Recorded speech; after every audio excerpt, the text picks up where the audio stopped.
Hey, what's up, guys? Welcome up to another episode of Nerd Escape with Ryan and Declan, your favorite What's nerdy up? What's up? podcast. We're Um, back. we are back. We're so back. In We're fact, so back. we're so back. We're talking about a lot of Spider-Man stuff today. So, as you can see on the screen here, we're going to be talking about the new Marvel Spider-Man Magic the Gathering set that is coming out in, I believe, September, maybe 26th of October. September. 26th of September. Okay, is probably Yeah. the pre-release date. I'm very excited for this. Um, we've gotten Marvel collab stuff with Magic the Gathering before, but it was not like a full set. It was like secret layer drops. So if you don't play the game, they do like little like drops where it'll be like, you know, 5 to like 30 cards that they do. Often a lot of them are reprints of stuff. We'll show you guys that in a second, like what the ones they've done in the past have been. But I believe there was like 35 total cards plus some like token cards that they'd done previously. This is going to be an entire set. So like from what we know, just of what they've shown so far at like San Diego Comic-Con and some other events where they've done some like press about this, we know that Looking around there's like going to 10 to be 20 of each color right now so far. there's been like twice as many cards just shown off so far, let alone what's going to be in the set, than there was Marvel cards total prior to this. So I'm really excited about it. As we've mentioned in here many times before already, Spider-Man is my favorite superhero. I love Magic the Gathering. Um, it's just going to be a fun set. The other cool thing about it is, for those of you that don't play Magic, you might not really understand what I'm talking about here or whatever. But the there's different formats to play the game, and Commander is probably the most like easy to get people into the game. It's a Highlander Also, they're format, most common now, probably. like Yeah, played wise. Yeah. yeah, I would assume. Um, it's a Highlander format. It's the proper name for it is EDH, which stands for Elder Dragon Highlander. Um, It's some nerd shit. yeah. Well, originally, like the Elder Dragons were the cards that you could use as your commander. That's like how the format started out before it was like an official format. So basically, Magic made the format official and then started releasing cards that were intended for commander. And then they also started doing like pre-constructed decks for commander as well. So the cool thing about this set drop that they're doing is I read an article that was saying that they're not, so any legendary creature can be your commander in a deck that you create. So these four that you're seeing on the screen right now, those are all legendary creatures, which means you could in theory use any of the four of them as your commander. However,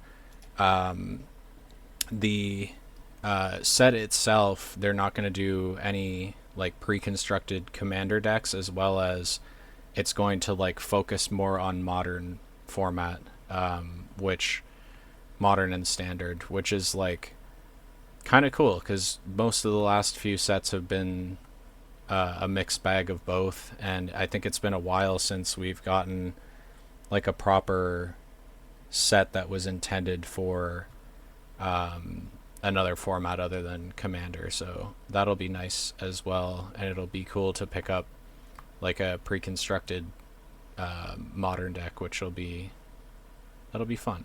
So yeah, I'm very excited for that. I wanted to show off these as well. So I'm a big, as you can see from my shelf behind me there, like these are all 6-inch scale figures. A few of them are Marvel Legends figures like these. And then I also have some like Star Wars Black Series and stuff like that. This one right there is a giant Sentinel from X-Men. He's a 12-inch figure. But yeah, I'm pretty into the whole. That's massive. Yeah, hell yeah, dude. You know, he gets the job done. You know what I'm saying? Um, That's the problem in those movies. yeah.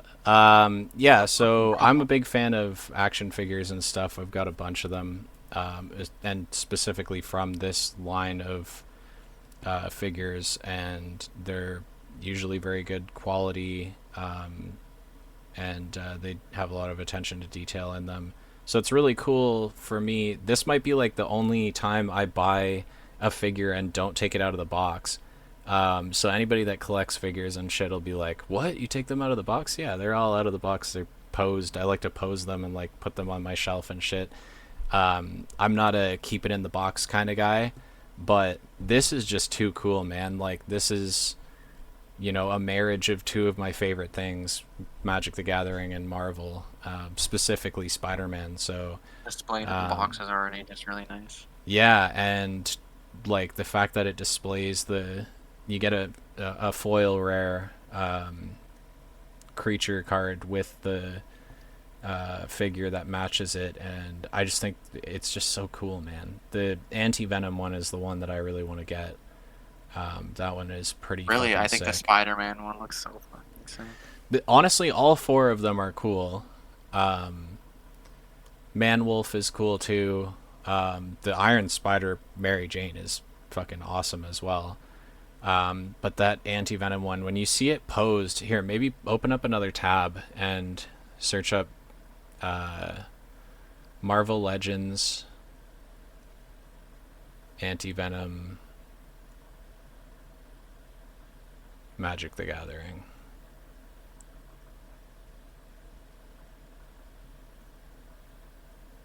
Just look at specifically him. Yeah, okay. Like, look at the. Yeah. Like, that's so sick. White dude. background is kind of a crazy choice, but there you go. Yeah, like, how sick is that, dude? Yeah, that's fucking awesome. I meant more specifically, sorry to go back to this image. The specific card just looks so cool for the Spider-Man one. Oh, yeah. I mean, the anti-venom one looks cool, too. The Iron Spider one is actually something that got me excited because I have a commander deck that is a like artifact construct colorless deck, which is something that like nobody does. Typically, when you see like colorless decks, it's almost exclusively Eldrazi decks.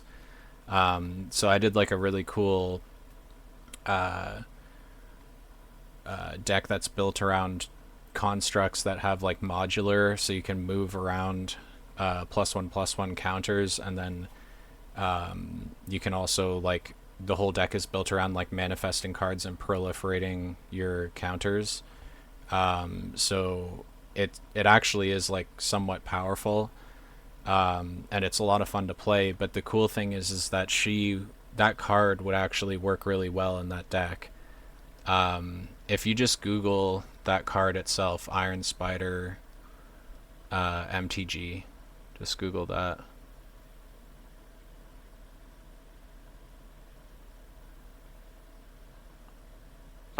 Sorry, what did you say after that? MTG, Magic the Gathering.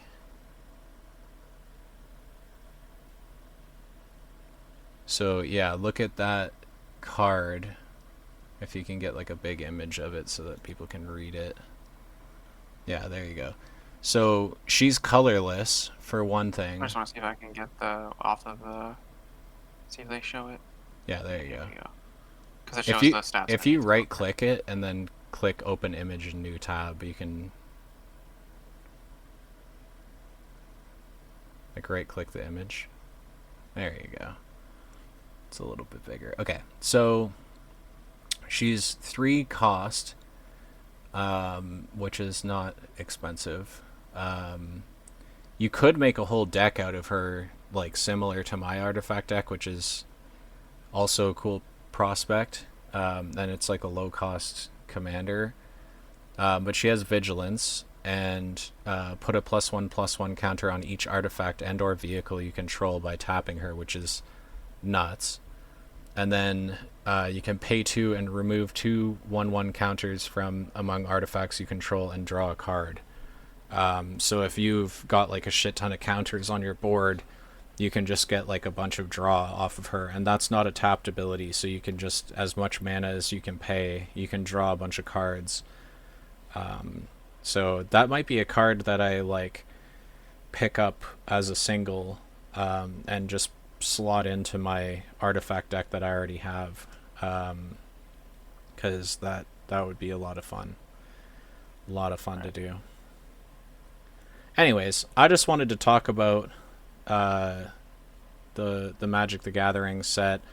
If you go to Or do you, my oh wait, we can go over to these click. You want to talk about more specifically these ones, or go to my deck list first, just because I'm just gonna show off the cards that were released before. So if you go, there's Black Panther, Wakandan King. There, so they did a set for Black Panther, Captain America, Storm, and Iron Man, and who is the fifth one? I can't remember. guy in the chair is pretty tough. Yeah, there's some sick cards, dude. Titan of Innovation.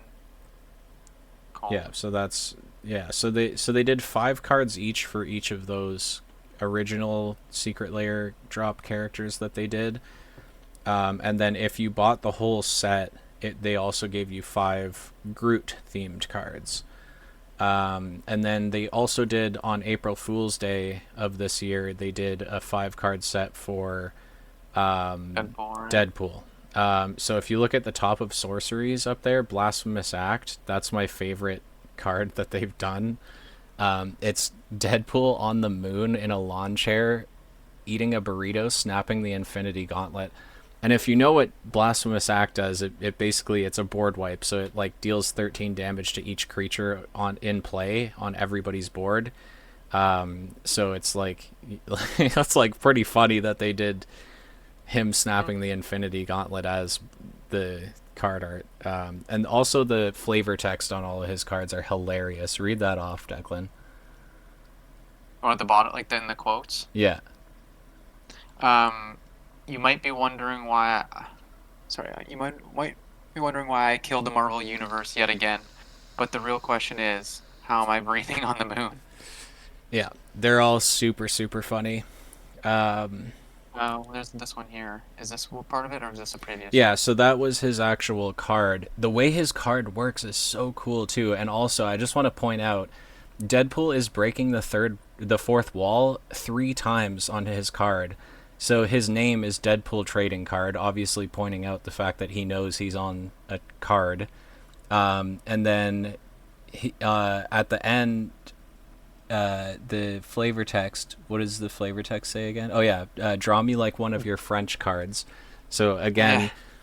making a fourth wall break reference. And then his ability is that as he enters, you may exchange his text box with another creature's, and basically like what his ability is like not good. So you give that ability to another card and take the ability from that card. And his card art is him cutting out the text box with his katana, emulating what you do when you play him. So yeah, very cool. They went above and beyond with the creativity with the Deadpool one, which I thought was really awesome. But Blasphemous Act, and a lot of those cards, like Blasphemous Act is just a reprint. That's a card that's been around for a long, long time. Same with, I think, These are these are all new new ones. cards. Yeah, Yeah, like entirely like unique. yeah. Do you want to So start going through these then? yeah, just quickly go back to the other thing though, real quick. I just wanted to show off. So like the actual creature card for like Storm, Deadpool, Captain America, Iron Man. Wolverine was the other one. Wolverine and Black Panther. The actual creature cards are like brand new cards that were created for those sets. That's one of the Groot themed cards, the sculpting steel one, which is pretty cool. So they actually made like a unique card for each of them, at least one, but most of them are like reprints and stuff. So they're just new artwork for an older card. In fact, if you go down to lands and go to Inventors Fair down there, you'll see what I'm talking about. So that there's two styles of so that or sorry, no, that one is actually which one is it? Wakandan Skyscraper down at the bottom. So you see how there's like a subheader underneath the name Wakandan Skyscraper, and then it says Karn's Bastion. Karn's Bastion is a card that's already in the game. That's actually the one of the cards that I use in my artifact deck that allows me to proliferate. But they've just given it a new name and a new artwork. So it is just like a different type of reprint, where they've actually renamed the card to something else. And then there's the ones like Blasphemous Act, which are still called the same thing, but it's just new artwork for it. So yeah, I mean, those are pretty cool still. But now let's go through the new set that they've done, and like there's so many cool cards in this set, man. Like so many. So we can just kind of scroll through them slowly and just there's way too many to read what they all do Yeah. and stuff. You guys can look this up yourself if you're interested, but um the let's just look through the artwork cuz some of it is so cool.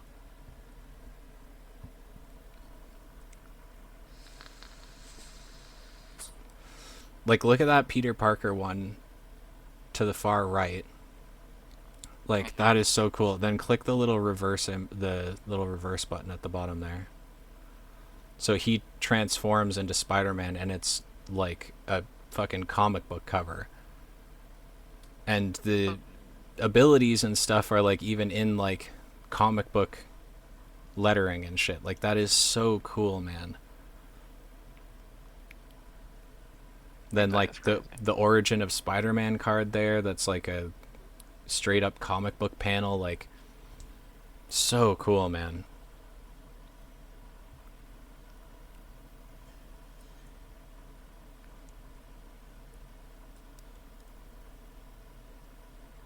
Knock knock.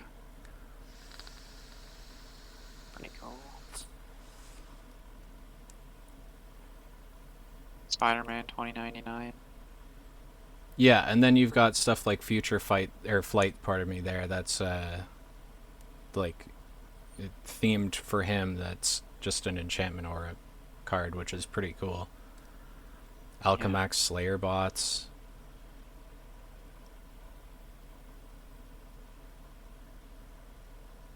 Merciless Enforcers. Risky research. Dude, the Scorpion card, if you go up real quick, the Oh, artwork on that is so sick. Yeah. which one? These both these. Yeah, I mean, Chaos. both of them are pretty cool. I like the one of him climbing the building, though. Yeah, so go down. So we're going to talk about this one for a couple seconds Soulstone. longer than the rest. So yeah, they showed off the Soul Stone and nothing else. So, well, nothing else in terms of the stones. So, interestingly, I was actually reading an article about this because I was curious about. So, if you look at like the card types, where it says Infinity Stone is the type of artifact it is. They've done this before with the Doctor Who set, where typically it'll be like a hyphenated thing if it's like one thing but two words. They chose not to hyphenate it. I'm not sure if that's because like Marvel was like, "Hey, don't do that," or I'm not sure what the reason was, but it actually means that Infinity is a new card type and Stone is separate from that.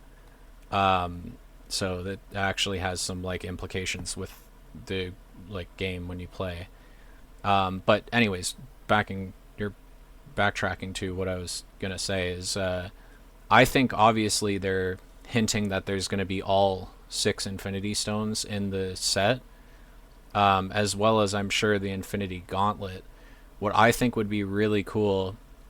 So if you look at the Soul Stone, it has indestructible. You can tap to add one black mana to your mana pool. You can pay 6 plus 1 black to tap it and exile a target creature you control.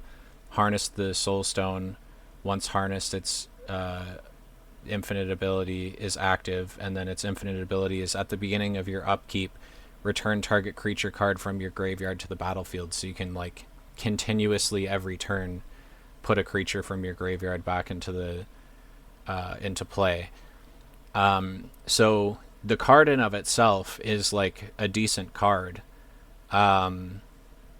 So I'm super excited to see like what they do with the other 5 Infinity Stones, and then also I'm hoping that they add the Infinity Gauntlet and that there's like a win con where if you have all 6 stones in play and you play the Infinity Gauntlet, you just win the game. Would be like very cool because it'd be hard to pull off. Like people are going to use removal and stuff on your pieces. So they have low cost, which means if you're far enough into the game and your mana pool is large enough, you could in theory like play all of them in one turn, and it would be like more difficult for somebody to stop you from getting them all out.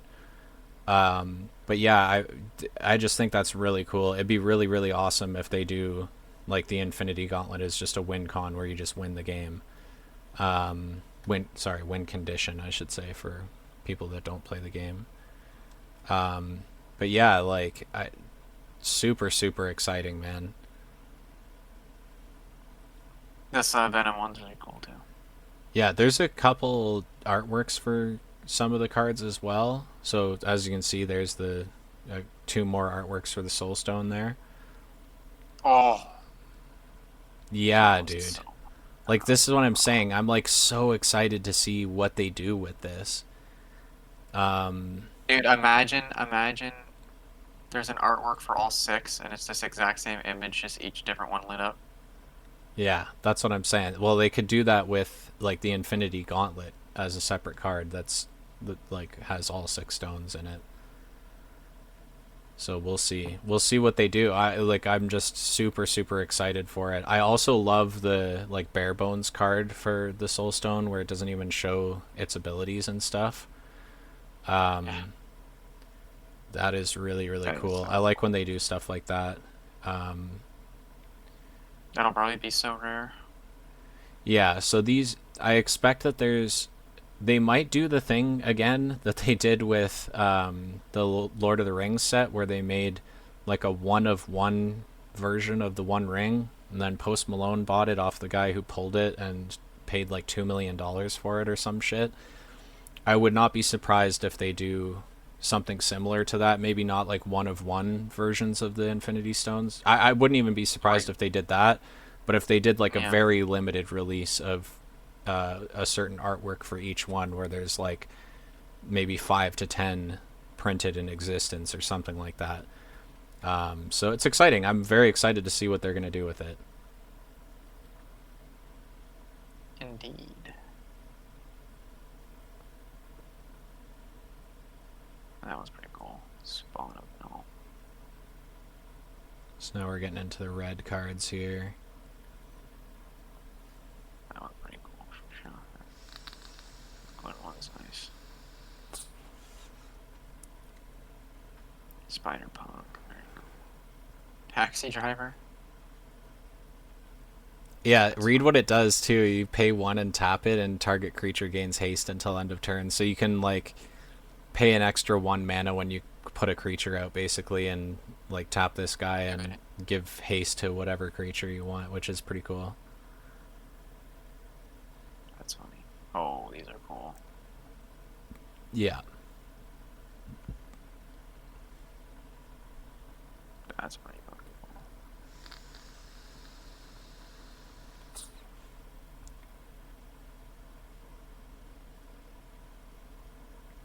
Pumpkin bombs. Nice. yeah. So the first cards that they ever showed off like months ago. They showed off some of the Sinister Six characters, and then they each have an artifact to go along with them. And when you put all the cards together, it makes like one big image of like the Sinister Six with their like Doc Ock has his tentacles Green Goblin has his pumpkin bombs and stuff. It's really cool when you look at it. Damn. That green.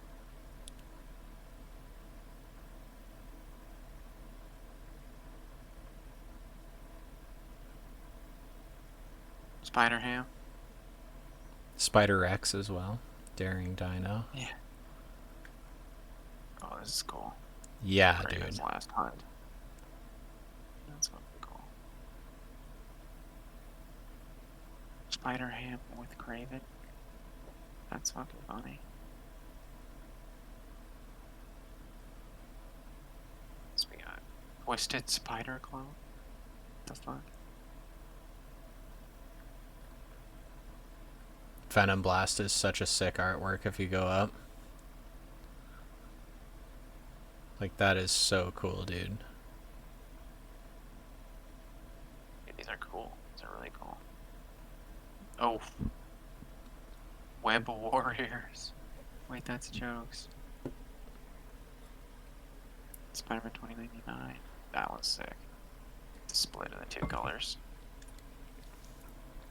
Yeah, they've done that many times in the past, but it just looks extra cool with the Spidey logo Like, in the background of yeah. the card is so cool on the text box there. Oh, true, yeah. Oh, Venom. That's Yeah, fucking so cool. these are two of the other cards that I was talking about in that set that they're doing. So you can see where Venom's leg connects there. And Grasping Tentacles is connected to Doc Ock beside that, and it's really cool when you see them all together. We might actually open up another tab really quick. I just want to see if we can find that. Do MTG Spider-Man connected cards.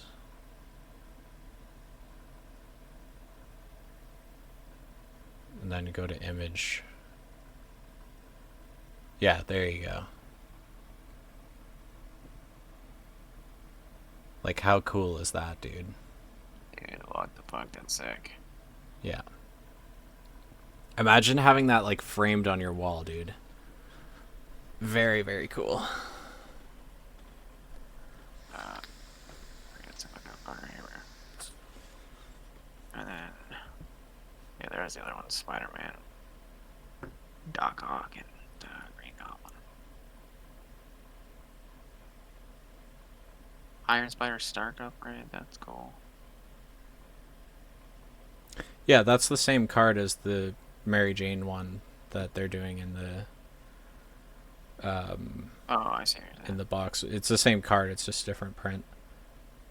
So here's Oh, the these are cool lands. lands. Multiversal Passage, dude. Look at how cool that looks. Also, it's going to be a good land as well because um, you get to choose what type it is. So when land cards do that, again, for people that don't play the game, I'm sorry if you're a little bored through this section or whatever. Hopefully you like Marvel enough to at least be interested in looking at the artwork and stuff. But when you play the game, like if I am playing like a Golgari deck or something where it's two colors, say I'm playing Rakdos and it's like red black, right?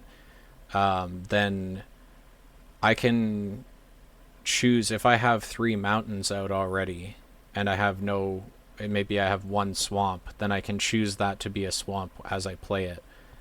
So it just Right. kind of adapts to like what card type you need at the time. Obviously, it's better to have like dual lands or cards like Command Tower that tap for any mana color. But I mean, it's still a pretty cool card and will probably be like a staple in a lot of decks going forward, which is cool. It's cool when they do that, you know.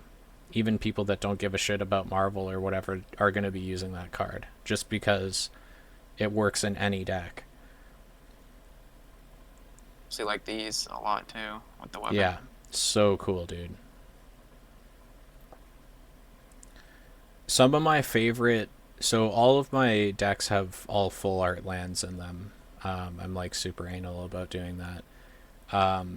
All of my favorite like full art land cards are ones where it's like the environment creates the symbol of the mana color. So the webbing ones just are double cool for me because those, I like the ones like Thunder Junction and I forget which set did the stained glass window ones and like stuff like that. The Tarkir Dragonstorm did the dragon eyes with the symbol in their eye. Very, very cool. Even the basic lands though, like look at that. There's like a little Spider-Man in each one and it's all different places in New York Cities and City. so fucking cool. Yeah. And yeah, multiversal passage, Yeah, that's so cool, alternate dude. art, like that is so cool, dude. And that's it. But yeah, so and this is, keep in mind, this is what they have shown before the set drops. So there's going to be like a bunch of different cards that we don't know about until it just comes out. So I am like immensely excited for this, and yeah, I'm also excited to pick up like a pre-constructed standard deck and get back into playing that format as well. So yeah, very exciting stuff. Um, Am I good to X this stuff out and we move on? yeah, I'm Yeah, pretty cool. much got my whole spiel done here. So Cool, cool, cool. Yeah, we wanted to talk about that just because it is actually like double nerd. Like if you're not into Magic, you might find this cool regardless, just because of the cool artwork. even if you like Simple as that. Pokemon cards or some shit and you're just a big Right. Marvel nerd, like you might even want to just get some of these just to have the cards because they're so like the artwork is so detailed and so cool. Even if you Yeah. don't play the game, like this might be something that some people are interested in that have never even played Magic and don't even plan to play Magic. But yeah, no, it's fun. Declan plays Magic, but not nearly as much as I do. I play Literally, a I'm lot. I'm more of like I understand what he's saying when it comes to like the gameplay, but as far as like the history of the game, that's more where you come in. Yeah.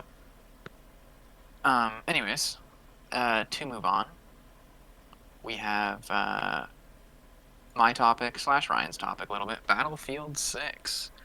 I've been playing the beta the last few days, with a couple buddies of mine, He's been and I streaming have it to for me say, too, so I've been able to watch, which is nice. I have to, yeah, exactly. So, because I just wanted to show you the game as well. I have to say, it's pretty peak. There's like very minimal bugs. The core gameplay is insanely fun, and it just feels super crisp and snappy. And the one thing I was talking to Ryan about that I really appreciate is the fact that there's not like the movement's good, but it's not like Call of Duty where it's like so unrealistic that you There's have a people guy like sliding around and fucking yeah, jumping over shit and yeah, whatever. Yeah. like you don't have a guy jumping around a corner and like he's literally horizontal midair with a shotgun on your forehead.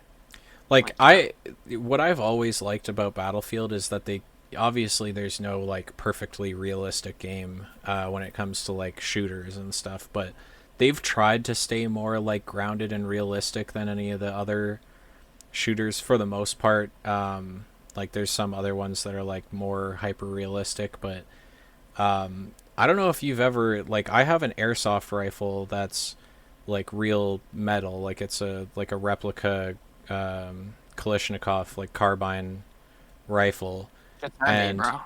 it's heavy as fuck. I have a bunch of attachments and shit on it too. So like when you put attachments and shit on a gun and you're carrying a gun, like it is heavy. There's no you're not diving through the air with it, and also just even the fact of like dolphin diving and like landing on your chest, like you'd wind yourself every time. Like I can't stand COD for that. I played the last COD game. What was it, Black Ops 6? And Yeah, I literally never once entered a like I've yet to play the multiplayer on that. I just play zombies because zombies is fun. But zombies is not trying to be warfare. It's fucking zombies. You know what I mean? So COD is always just like annoying for that. Like if I'm gonna play a game that's like not even trying to be realistic, I'm gonna play Halo or Fragpunk. We've been playing a bunch, or Like Splitgate or something CS:GO like or that. Valorant or something CS:GO, like that. Valorant. Yeah, you know what I mean. Like I'm not if I'm gonna play something that's like intentionally not realistic, I'm not gonna play one that's kind of like skinned to look like it's realistic. You know what I mean? So Battlefield 6 looks really cool, and from what I've seen Declan play the beta and stuff like that, like it looks like it's going to be a lot of fun. Yeah, and right now there's only 3 maps and like a fraction of the guns, and I'm still having like a really fun time. The destruction's super fun to like be a part of when you're playing the game, and like shit's just falling on you, buildings are falling on you and shit. Like you're the one time I was playing with a buddy of mine, and we were flanking in Conquest, and we were flanking to the other team's like their closest like capture point to their spawn, and we pulled up to the site, and we're like hiding behind like this concrete like bunker, like returning fire, and a tank pulls up and legitimately blows the concrete up, and like we had no cover, and we just instantly died. Yeah, But it's Declan fun. was Like you have playing fun. by himself when I was watching too, and he did the line that Crossbones does in which one is that? That's Civil War, right? Where he's like, Um, you dropped a, well, it you look happens good. in Yeah, it happens in Winter in Soldier. Winter Soldier. Yeah, Yeah, but the line where he's like, I think I look pretty good, all things considered, since you dropped a building on my head, or some shit like that. yeah, Yeah, very, very cool. The whole environment's destructible. Um, yeah. there's Like tanks and even dying planes is and fun shit. and shit.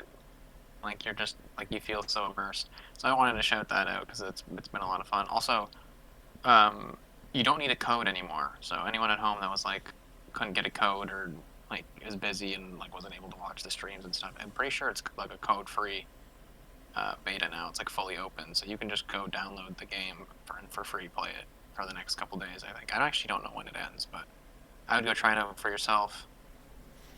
Exciting Because I don't know, stuff. I literally all I have to say is I've had more fun in the last 2 days of playing the beta of this game that only has 3 maps than I did like the months that I tried playing online Call of Duty, like the most recent one. So yeah, Yeah, Black Ops don't 6 want to was like shit on. ass, dude. I'll shit Yeah, on that them. game That was game like was ass, bro. Like for real ass. I hadn't played. Okay, so this is a funny like side topic, but I hadn't played a Call of Duty game since Black Ops 1. Black Ops 1 was the last COD that I bought. So jumping into Black Ops 6, obviously we're many titles later, like probably close to 10 years, probably more than 10 years. I bought Black Ops 1 in high school. That was, I graduated 10 years, over 10 years ago now. So, yeah, I mean, over a decade of not playing the game and then getting back into it, like I was just watching like my friends play and shit to decide if I wanted to play like the online multiplayer, and I was just like, bro, this game looks terrible, like not even worth playing. And then I got it just to, well, I have Xbox Game Pass, so I didn't pay for the game, which was nice. But I was just playing it for zombies, and zombies was a shit ton of fun. Like that's the only redeeming thing about that game. The and the keep up zombies with the was cool. content. Yeah, and we Yeah, did all of the for the first few maps. Like we did the thing where if you beat the, like if you figure out the Easter egg and beat the boss before however many weeks into that map being released, then you can get like a special calling card and shit like that. So I did all that stuff. The zombies was a lot of fun, but the actual game was ass, super ass. yeah. So So I mean, even from watching it, Battlefield, you can probably say something similar that the multiplayer just even looks way better just from watching. yeah, So yeah, I just wanted to shout that out because it's been really fun. So you can go play it for free right now, and I would hell highly yeah, recommend doing that. So hell yeah. Ryan has a video game to talk about. Moving on. Yes, yeah. So I played a lot of the first game for this game, Grounded. I didn't get into the game until the first game and this one they've done like a pre-release format where it'll be like expanded upon for like 2 years, and then the game will be like fully finished. So right now, if you play Grounded 2, you've got access to like a little over a quarter of the full map, and because you don't have access to the whole map, there's stuff like certain items and stuff that you can't get. So there's like a limit right now to how far you can progress in like the tiers of gear and weapons and stuff like that. So I'm looking forward to the next big update where more stuff comes out, because I've been playing it on my own. I'm trying to get Declan to play it. He won't buy it. But We might. it it's We'll a see. it's a lot more fun in multiplayer, and I'm having a blast playing it in single player. But like, it's a lot of fun in multiplayer. But for anybody who doesn't isn't aware of these games, if you don't want to play like the pre-release version where there's like limited stuff to do, and like, I mean, there's tons of stuff. I've been playing it for days, and I still have not fully completed either the story or unlocking all the stuff that you can get, and upgrading my gear and shit like that. But I mean, if you don't want to play like a limited game in pre-release, pick up the first one. The first one, it's called the Fully Yoked Edition, which is pretty funny. For the first game, where it's like it has everything. That game is so much fun. If you're looking for a game to play with like a group of people, I think 4 is the max number of people you can have in a world, but it's just a blast. It's so much fun to play. You can do so. If you don't know anything about this game, it's like you get shrunk down to like smaller than an ant, and in the first game you're stuck in like the backyard of the scientist who does it, and there's like these 4 teenagers that get shrunk down. This game takes place 2 years after you have figured out how to re-enlarge yourself, and there's like a ceremony where they're like commemorating the 4 teenagers for surviving, and then there's an explosion, and you wake up and you're shrunk down again. And there's like this evil corporation that's behind it in both games, and the game revolves around fighting gigantic insects and moving around an environment where you're, walking through. The second game, it takes place in like a public park. So you're in an environment where everything is larger than you for the most part. There's a couple things that are like teeny tiny, like lawn mites and stuff like that. But even the ants are larger than you, and you have to kill bugs to like get like parts from them, and then use the bug parts to like make weapons and armor and healing items and all types of stuff like that. The game is like creative to a like commendable degree. Like, it's the environments are so there was so much thought put into like how do we use like everyday objects to make these really cool like landscapes and stuff. Whenever you have to climb on top of some big like a picnic table or something, there's like a really cool like route to get up where it's just like a bunch of fallen items, like plastic spoons and forks and stuff, and like whatever. Like, they've just put so much thought and effort into these games, into making them really look visually beautiful and intriguing and fun to play. But on top of that, like, the gameplay is like a shit ton of fun. Like, there's like a parry and dodge and block system and all that. You can do different classes, so you can be like, I'm doing like a rogue build in my playthrough right now of the second game, which is like a new thing. The first game didn't have like dual wield weapons, so I'm using like daggers made from like spider fangs, which is like so cool. And but you can do like a mage build. There's like these staffs that you can create that there's 3 different types of So you can find like mints on the ground and you can harvest them, and you can make like ice weapons out of those. Then there's like spicy like cinnamon candies you can turn into like fire weapons, and then there's sour candies that you can turn into like acid weapons. So you can do like mage builds, you can do archery builds, you can do rogue builds, you can do tank builds, you can do like all type of cool shit in this game. They've done like a bunch of quality of life improvements for this like sequel.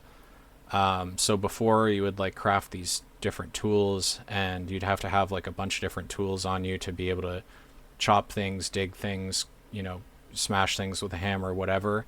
Now you just have like an Omni tool, and it switches to whatever you need it to be. And it doesn't take up an item slot. It's just like you have it.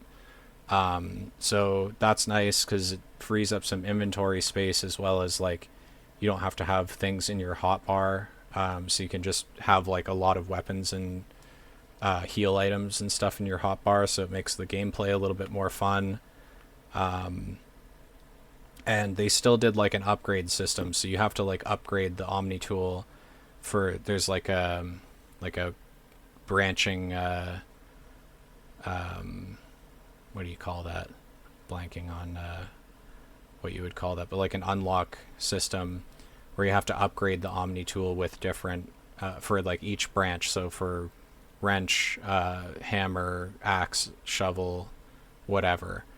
And so there's still different tiers of stuff that you can't harvest until you upgrade your tool to the next tier, but you don't have to like continuously be crafting new tools and have them in your inventory and shit. You just have the Omni tool on you at all times, which is super nice. They've added a bunch of new bugs as well. So there's like scorpions now, which are terrifying.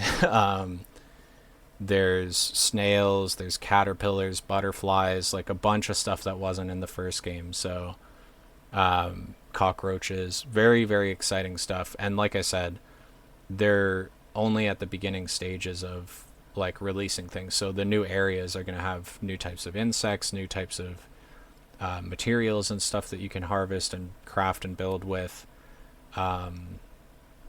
Very, very cool. Anybody that's looking for like a new game to get into with their friends, I cannot recommend these games enough. The first game is a lot of fun. It also goes, the first one's been out for a while, so it'll go on sale every like big sale that they do on Steam if you're a PC gamer. So you can get it for like $25, which is such a good deal for that game. There's so much content, so much fun stuff you can do.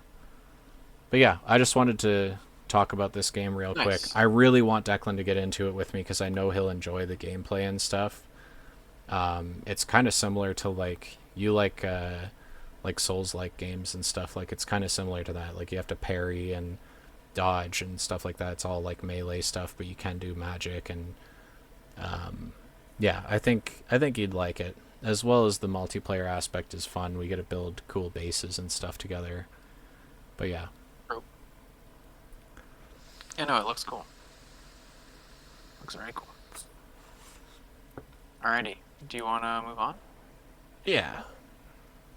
Okay, so to end the episode, we have our biggest topic. Brand new day set photo. So we did talk about it, I think it was last episode, right? We did briefly. Yeah. But when we recorded that episode, I think the day after they released the suit. Did we talk about the suit? We didn't talk about they didn't like. I think we talked about it. No, we talked about. No, because last week we recorded on the Sunday, and then I uploaded it same day. So we actually had all this information. So we did talk about that. Right, but I don't know. But there's been a little bit of new stuff and shit since then. Well, they didn't. We haven't seen. But I think I remember the day after we recorded. Where is it? This image was released. Yeah. And then I think there was another one with. There was one where it shows the tank with the demon sign on it. No, we talked about Anyways, that last week. We did. Oh, okay. Okay. Well, anyways, there's some more shit to talk about. Is what I'm trying to say. I also wanted to do like our little predictions for what we think is going to happen in the movie. We covered that a little bit last week, where I talked about if they are doing Mr. Negative and the Inner Demons, that's how we could get Savage Hulk back, because we know Hulk's going to be in the movie. We also talked about like Mr. Negative like imbuing his power into weapons and stuff, and then that's how Punisher could get a huge like power upgrade for the movie. Um, yeah, one thing I wanted to talk about too, and it's something that it slipped my mind when we were talking about it last week, is this is the last Spider-Man movie concluded with the whole world forgets who Peter Parker is, right? Um, at that time, uh, we so Bruce Banner has fused together into with the Hulk into Professor Hulk or Smart Hulk or whatever you want to call him. Um, but in the comics, when a very similar event happens where the world forgets that Peter Parker is Spider-Man, one of the only characters that's revealed to have remembered after that spell is cast is the Hulk, because the spell worked on Banner, but it did not work on the Hulk. And the way they reveal that is Hulk calls him Peter, and you're like, what? And then it reveals that Hulk was not part of that spell. So that could be another thing that happens in the movie, where Mr. Negative reverts Hulk back into Savage Hulk. He goes on a rampage. Spider-Man and Punisher have to stop him. Punisher's trying to kill him. Spider-Man's trying to talk Punisher out of killing him, whatever. And then Hulk reveals to Spider-Man that he still knows that he's Peter Parker. That would be a really cool like plot twist in the movie, and something I'd be really excited to see. So it'd also be like a really cool nod to the comics, and it also tracks with what they've done with the character of Hulk. So we'll see. We'll see what they do. Yeah, I mean, there's so much. I mean, I did. Do you see the thing that the Mr. Negative's not going to be in it though? I don't know if that was like I think they're that's just just trying to cover press their bullshit. ass. Yeah, like covering their Yeah. ass. Yeah. Yeah. Yeah, 'cause I was like, bro, we literally saw the image with the demons logo. Like, what do you mean? Like, Yeah. I can't. And some people were saying so the logo also looks kind of similar to the redesign logo for Punisher. So for anybody that's not aware, um, the Punisher symbol was being used by like police officers and stuff that were like, you know, caught up in a lot of like police brutality scandals and stuff like that. And basically the creator of the Punisher comics was like, this is like the opposite of what I intended my character to do. Like, I didn't want it to inspire police to like be, you know, to be like harming people in the street. And he said, in fact, these are the exact people that Punisher would go after, is corrupt cops and shit, right? yeah. So they actually did a comic book run where he changed his logo to like a kind of devil horned looking symbol, like a skull still, but it was like a devil skull kind of thing, like a demon skull. And he went after a bunch of like corrupt cops and basically told them to get fucked, and to stop using his symbol in the comics. So they actually, like, you know, art imitates life, life imitates art. So they actually like did that whole storyline in the comics, but everybody hated that new logo redesign so much that they actually went back to the original logo. So some people are saying that might be Frank Castle's new logo in the movie. The only reason I'm leaning towards that not being the case is that we've seen set images of what his suit is going to look like for the Yeah, like down Punisher here. special feature that they're doing.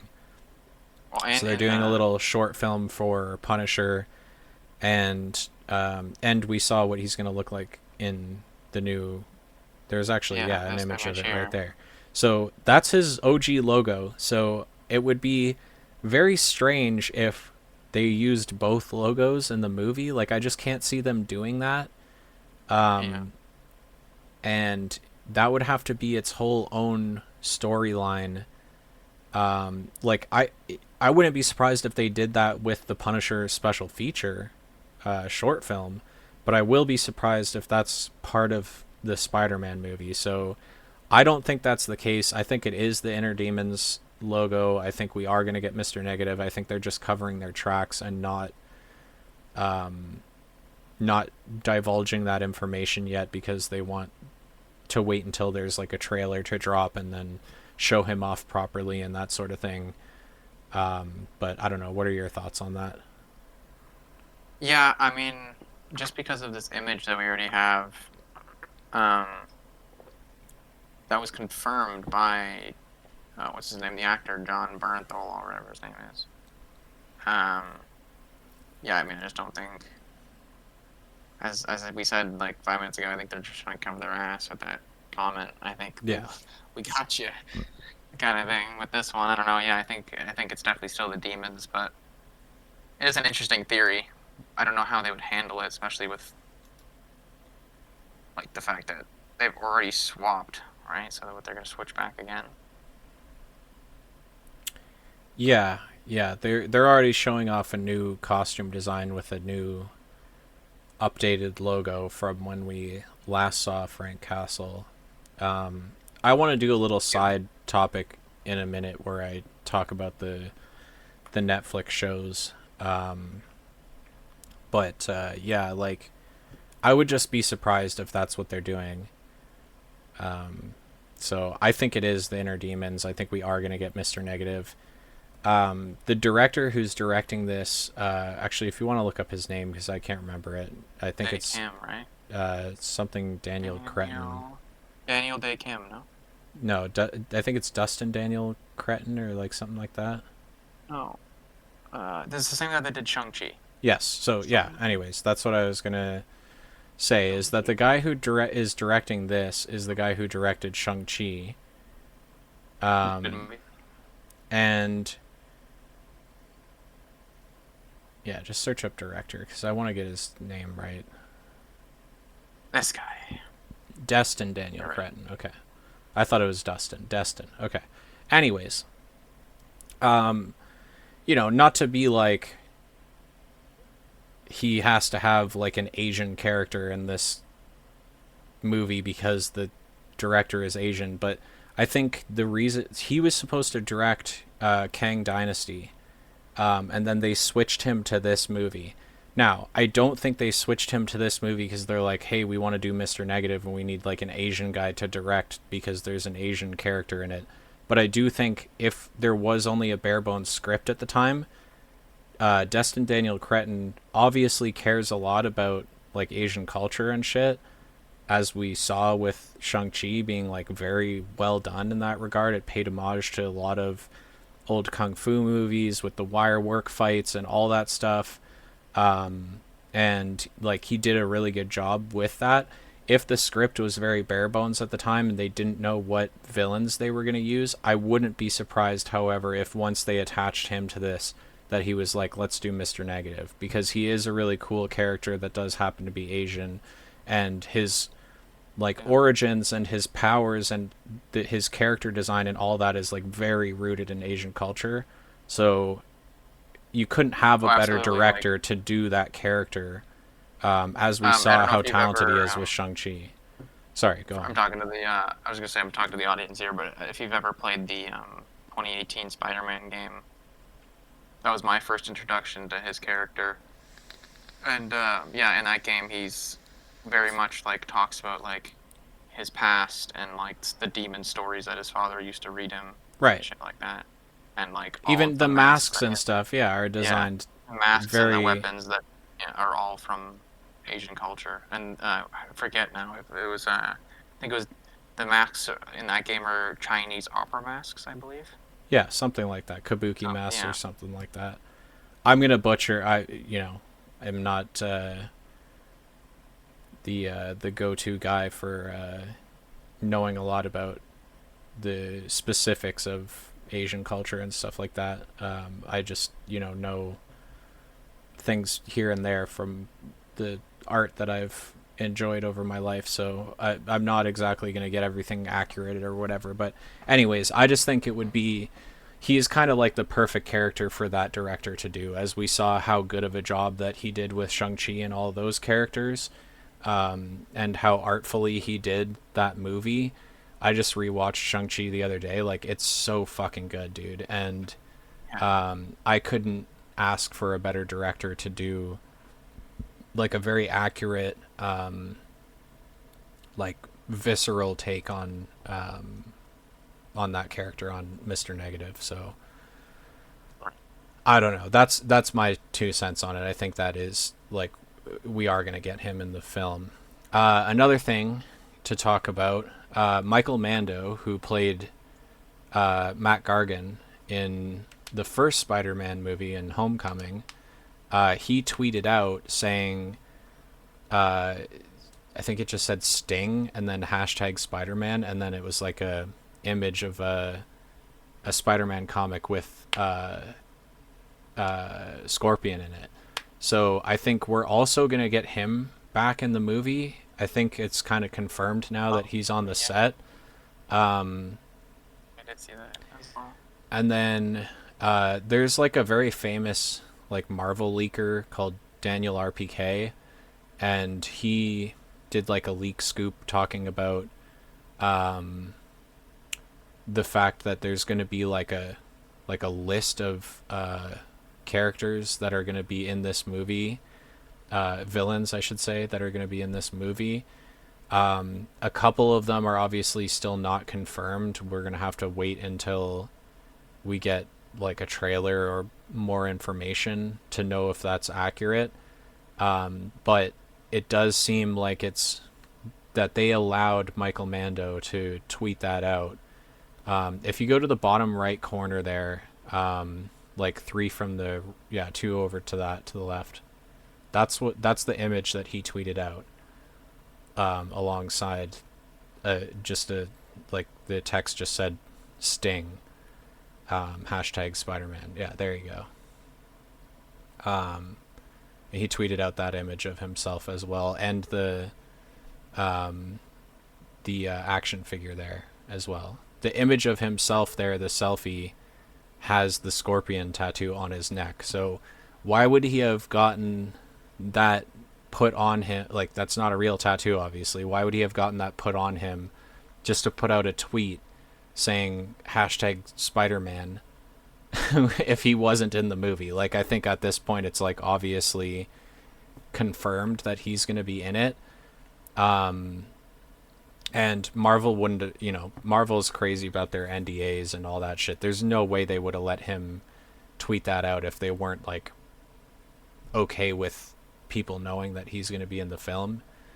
But he did a really good job in the first movie of portraying like a sick fuck. Like, Matt Gargan is not supposed to be right in the head, like he's supposed to be like a sick, twisted, evil fuck, So, um, yeah, I'm excited to see him back. The last time we saw him was at the very end of Spider-Man: Homecoming when Vulture is in jail, or prison, I should say, and he gets stopped by Matt Gargan, who's like, like a little birdie told me that who Spider-Man really is. Like, I have some friends on the outside that love to meet him, uh, have a chat, slice his throat, stick his head in the dryer, and like, just the way he delivered that line was just so, like it just really illustrates who Matt Gargan is as a character. And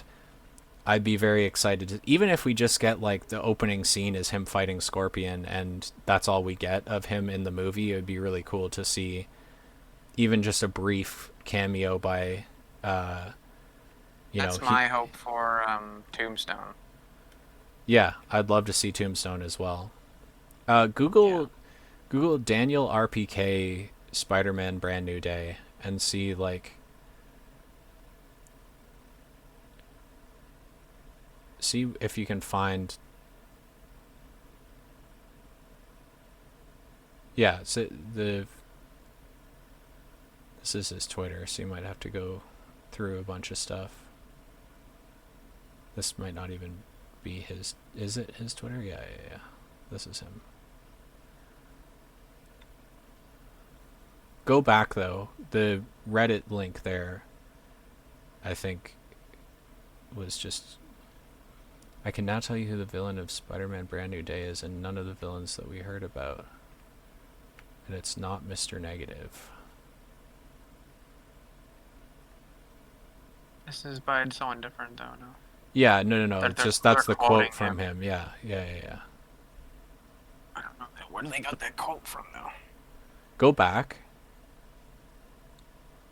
and then do, like, in the search bar, just add tweet to that. And then go to images. See if you can't just see a tweet.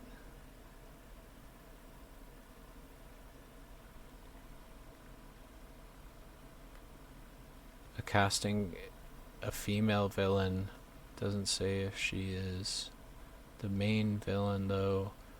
So there could be someone else as the main villain, or maybe multiple villains. The casting call was for someone in her 30s to 50s, any ethnicity. Okay. So that doesn't really tell us anything about who it's going to be. Yeah. Yeah, I wish I knew the. It was in a video that I was watching that they were explaining that, like, he had said, like, here's the list of potential characters that are going to be in Spider-Man Brand New Day. So I'm just interested to know who else was on that list, because I can't remember. But yeah, anyways, point is, I think we might get, like, a laundry list of villains in this movie, and even if they just do, like, a montage scene where they're going through, like, this is what Spider-Man's been up to since the events of the last film, and he's defeated all these supervillains and stuff, that would be really cool, man. There's one here that I found. Yeah, there it is. Okay. Tombstone, Tarantula, Boomerang, Scorpion, and... yeah. So... Yeah. So we might just get, like, all fucking... Wow, we may get a lot of characters in this, potentially, then. I know. And that's exciting stuff. The thing is, Marvel knows that people will show up in droves to see any Spider-Man movie and any Avengers movie. So those are the next 3 movies that they have on the docket. I think there's still, like, one like mystery film that they haven't announced what it's going to be, that does have, like, a release date, but I don't know if they're still planning on doing that. So I don't know. And I don't think it's the Punisher special feature, because I think they would have clarified that Sounds that's like a what that separate was. thing, yeah. So yeah, I mean, there could be some other movie that comes out before Secret Wars, but it looks like, as of right now, the next 3 movies we're getting are Spider-Man, Doomsday, and Secret Wars. So they know that they're going to get asses in seats at the theaters for these, so they can do a big spectacle. One of my only big complaints about the Fantastic Four film is that they kind of felt like they were holding back a little bit. The movie was, like, very cut down, and it was, like, less than 2 hours long, and, well, just shy of 2 hours long, and I don't think they're gonna do that with Spider-Man. I don't think I don't think Right. there's a world in which Marvel or Disney or Sony believes that they have to pull their punches with a Spider-Man movie. I think they know that people are going to show up. They can do a proper, like, 2.5 hour movie, and jam pack it full of shit.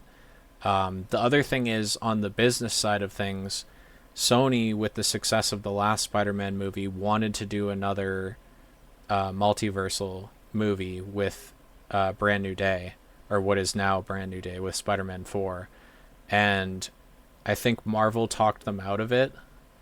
So their idea was to bring back other Spider-Man characters, like other versions of Spider-Man, and do another Spider-Man team-up movie.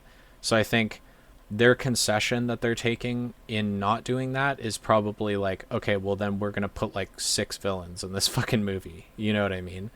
And Punisher and Hulk, right? Or maybe 6 characters with Punisher and Hulk included in that. So yeah, I think it would be cool to see something like that. I think they've set up the character in such a way with the last few films that they could easily do a movie like that, and it would be enjoyable to watch. So yeah, I'm just I'm just super hyped about this movie, man. I'm sad that I gotta wait so long to see it. Yeah, for real. But yeah, it'll be so fucking hype. But this is also just for anybody like watching, listening, whatever. This will be something we'll continue to cover as we do weekly podcasts. If there's new set leaks or casting leaks or anything like that that comes out over the next week, we'll talk about it again briefly next week, and we'll just keep doing that until we get trailers and stuff like that, and there's sort of less leaks and stuff that are happening about the movie. So it's in production right now. There's going to be more stuff that's shown. They're filming out in like open streets and stuff, so I think Yeah. those set leak photos and stuff were from like Glasgow or somewhere, but they're not exactly able to hide what they're shooting when they're filming on city blocks and stuff like that. So yeah, we'll continue to cover this and talk about it every week. So Something I wanted to mention is we'll probably do a bonus episode because we wanted to place Fantastic Four and Eyes of Wakanda into our tier list, and we'll throw in something else. did And you we'll do an finish watching episode. Eyes of Wakanda yet? I did, yeah. How good was that? Let's talk about that It really was. quick. Well, I want to do an episode. I want to talk about it and place it, and it's getting a little late here. Yeah, yeah, yeah. So I'd rather. Just really quick. What were your Okay. thoughts on it? Um, I thought it was. I liked episode uh 2 and 4 a lot, and you said, as you were saying, or yeah, I think it was. And how many episodes were there? Was it Just 4. the last episode? Yeah, so it was 4. Yeah, 2 and 4 I think were my favorite. 4, as you said, the closing episode was So really good. good. Yeah, no, I really liked it. It was something different. The animation style was something different, which they seem to be doing, trying new things with the animation stuff, as we saw with Friendly Neighborhood Spider-Man, and I thought it was cool. I didn't think it was as like nice as that one, but it was a different style. Yeah, it was good. Well, I the mean, guy that I don't does think it was. the head animator for that is actually a painter. That's why all the background, like the backdrops and stuff, look like a painting. Is because the guy is actually a You know, painter. So they like did like digital paintings for the backgrounds, and that's why it looks like that, which is really cool. yeah, yeah, no, I thought it was like good. I thought it was definitely probably gonna be like overhated and definitely gonna be under like appreciated. I don't think it was like the best thing in the world, but it was better than I thought it was going to be, is what I'll say. Yeah, it was just a cool little 4 episode thing. Um, it gave us a little bit more context and history, a little brief look through the window into what Wakanda had been up to for centuries leading up to the first time that we saw them in the MCU in Black Panther. Um, and yeah, it's exciting stuff. I think the Iron Fist thing was really cool too. It leads me to believe that they're obviously going to be bridging Iron Fist into the MCU in some way, um, whether that be through the next season of Daredevil or whatever. He might even show up in the Punisher movie. I don't know, Right. but it'd be cool to get Iron Fist or her. They could, at the end of the Netflix series, they left it as the two of them were sharing the powers. So Colleen Wynn is also out there with the Iron Fist powers. Um, it'd be cool to see her. Yeah, I'm just excited for them to do that properly because I mean, obviously the Iron Fist show was like very not liked. Um, And yeah, it'd be fun to see them do the character justice and whatever. But that kind of leads me into what I was gonna just briefly talk about the Netflix shows. So when I have all the movies and shows like organized and stuff, I have like the main MCU timeline, and then I have like the multiverse stuff.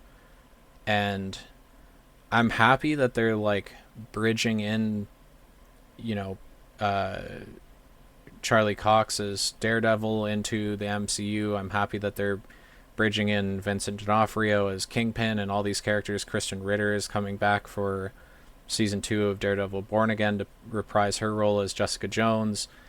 Very excited for that because I love all those actors and I think they all did such a good job. Obviously, John Bernthal's Punisher as well. I think they all did such a good job and they were really enjoyable shows to watch for the most part. But I really don't like the idea of them canonizing it. I think it's like an oversimplification for people that can't really wrap their head around the whole multiverse thing or don't want to. But in my eyes, in my head canon, those are not canon in the MCU. That is an alternate universe that is very similar to the MCU main 616 universe. Did they say they were in 616? Like Yeah, they specific? are officially Oh, canon now. So, I don't know. Those shows were written to not be canon, but to loosely follow canon. And they were made by a different studio. They were never intended to like bridge that gap into the MCU. And there's some stuff that they did with those shows that just doesn't really line up for me, as well as like the tone is very different from everything else that it would be connected to. I just don't like the idea of it being like this took place in the same universe. I would love for it to be like, in my eyes, it's another universe that's very similar. You know, if you know about like the multiverse thing, like there are universes where like they're near identical to one another, but there's like very minute differences. And in my head canon, that is what those are. I don't like to believe that they are like part of the MCU now all of a sudden. Or I'm okay with them being part of the MCU, but I don't like to imagine that they're part of Earth 616, which I also like to think is Earth it's a war 19999. situation. Yeah, yeah, like Deadpool and Wolverine didn't take place in the MCU other than that one scene where he talks to Happy. Um, Everything else was in his own universe and in Wolverine's different universes. Like he was hopping around universes and stuff like that. And then the bulk of the film takes place in the void at the end of time. That, for me, when I categorize everything, that movie is in the multiverse folder. You know what I mean? There's like the main MCU timeline folder and then the multiverse folder, and those that goes into the multiverse folder, and so does Loki season 1 and 2. Like it's great that you can watch that show after you watch Endgame because then you know the context for which he escaped with the Tesseract. But as soon as he did that, he created a branch timeline, and that whole series, even that opening scene of him escaping with the Tesseract, that is now a branch timeline, and the bulk of the series takes place at the TVA or in the void or existing outside of time, right? So yeah, I like to imagine those are not like part of the main MCU universe, and I kind of, in my head, it's the same with the Netflix shows. You've got the What If series in that category. Loki season 1 and 2, Deadpool and Wolverine, Fantastic Four, and all the Daredevil and Friends shows. So I don't know. I just wanted to bring that up. I would be curious if anybody's watching that has like a different take on that or whatever. Like comment what you think or whatever. But that in my head, that's how it is. It's a very similar adjacent universe that's not canon with the mainline universe, which I also think should be 19999, not 616. It's another another take that I have. But anyways, what are your Yeah, that thoughts shit on doesn't. that? Um, yeah, I mean, I don't really care, to be honest. That's a take too. Not having an opinion Yeah, I is an mean, opinion. yeah, I'd actually in this situation, if they swung either way, I wouldn't be mad or happy. I think it's whatever. Like, yeah, I see where you're coming from, but in the same sense, I see how it's just easier to be like, yeah, they're just a part of it. Let's just get it done. Yeah. So I see what you're saying, and it's also now it's super convoluted because you've made a new Daredevil show, and he's gonna be probably in one of the Avengers movies. I would be surprised if he wasn't. So it's like I don't know. They've kind of it's too late for them to backtrack and go the route you're saying. I think so. I think you just have to accept it, man. Sorry. Well, and the original plan with Daredevil Born Again was that it was gonna like redo the character, and it was not going to be connected to. This is another reason why I have this take and why like I care to make the distinction is like they merged together what they had shot for the original vision of that show with what they reshot to then reimagine this as a continuation of Daredevil's story from the Netflix show. So like half the show is kind of written in a way that's like it's not a continuation, and then they just shoehorned in like Foggy and Karen and all these other characters to like round it out to make it like this is a continuation of that story. That's why I just have an issue with it where it's like I don't really like to imagine that it's like canon to the MCU. Like I would rather it be like a multiverse story. But again, they're trying Well, to steer away yeah, from that whole it thing most right now, definitely is. so I don't know. Well, it's just because of like even in the Born Again show, like Spider-Man is like name dropped essentially. So, yeah, I just don't think. Well, Born Again's for sure canon. That's canon. But Right, that's what I'm saying. So I don't know. I just think, and I don't know. I don't think they're gonna end up making him be like a alternate version of Daredevil or anything. So yeah, I think this is no, where we're that's not at. what I'm saying. I'm saying with the multiverse saga, we've established that in some universes, characters are played by the same actors. They're from a different universe. In other instances, it's two different actors playing that same character in different universes. So what I'm saying is that the Netflix Daredevil, the Defenders, all those shows don't have to necessarily be canon because or part of the MCU main universe is more what I should say because they're canon in the sense that they're part of the multiverse, but they're not.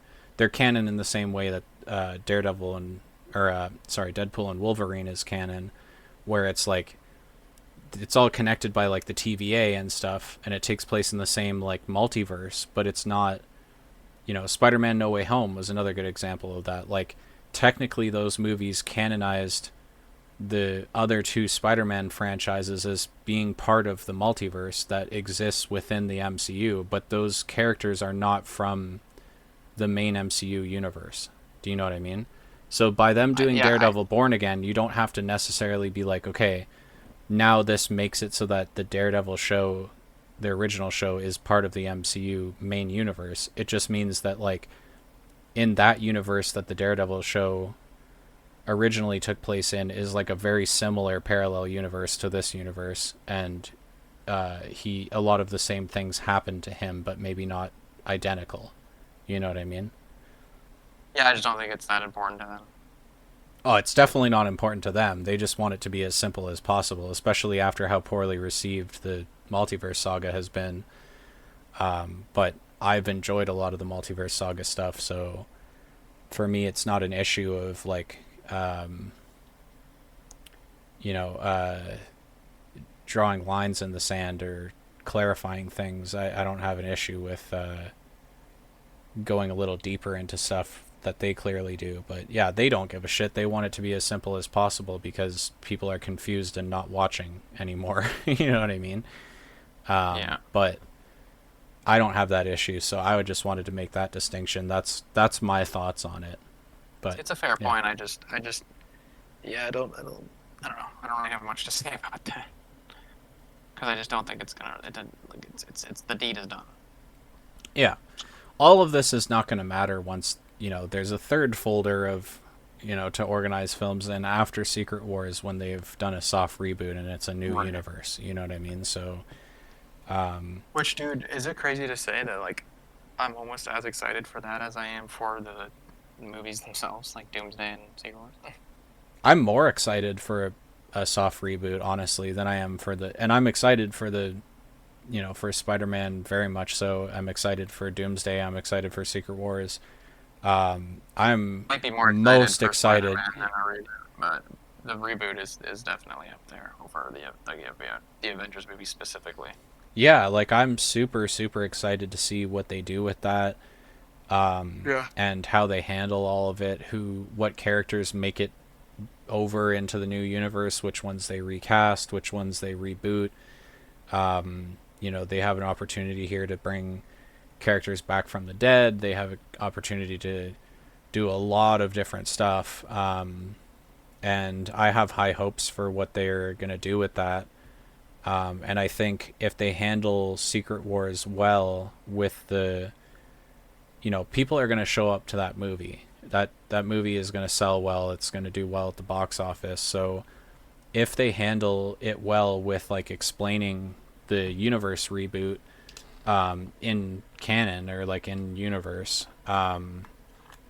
then it'll get people reinvigorated to watch Marvel films, I think, because it'll, kind of excite people to not have to, we've talked about this before, but not have to do their homework again and stuff and just Right. be able to enjoy the film. So you can just take your kids to go see the next Marvel movie because there isn't 20 other things that you had to have watched for it to make sense.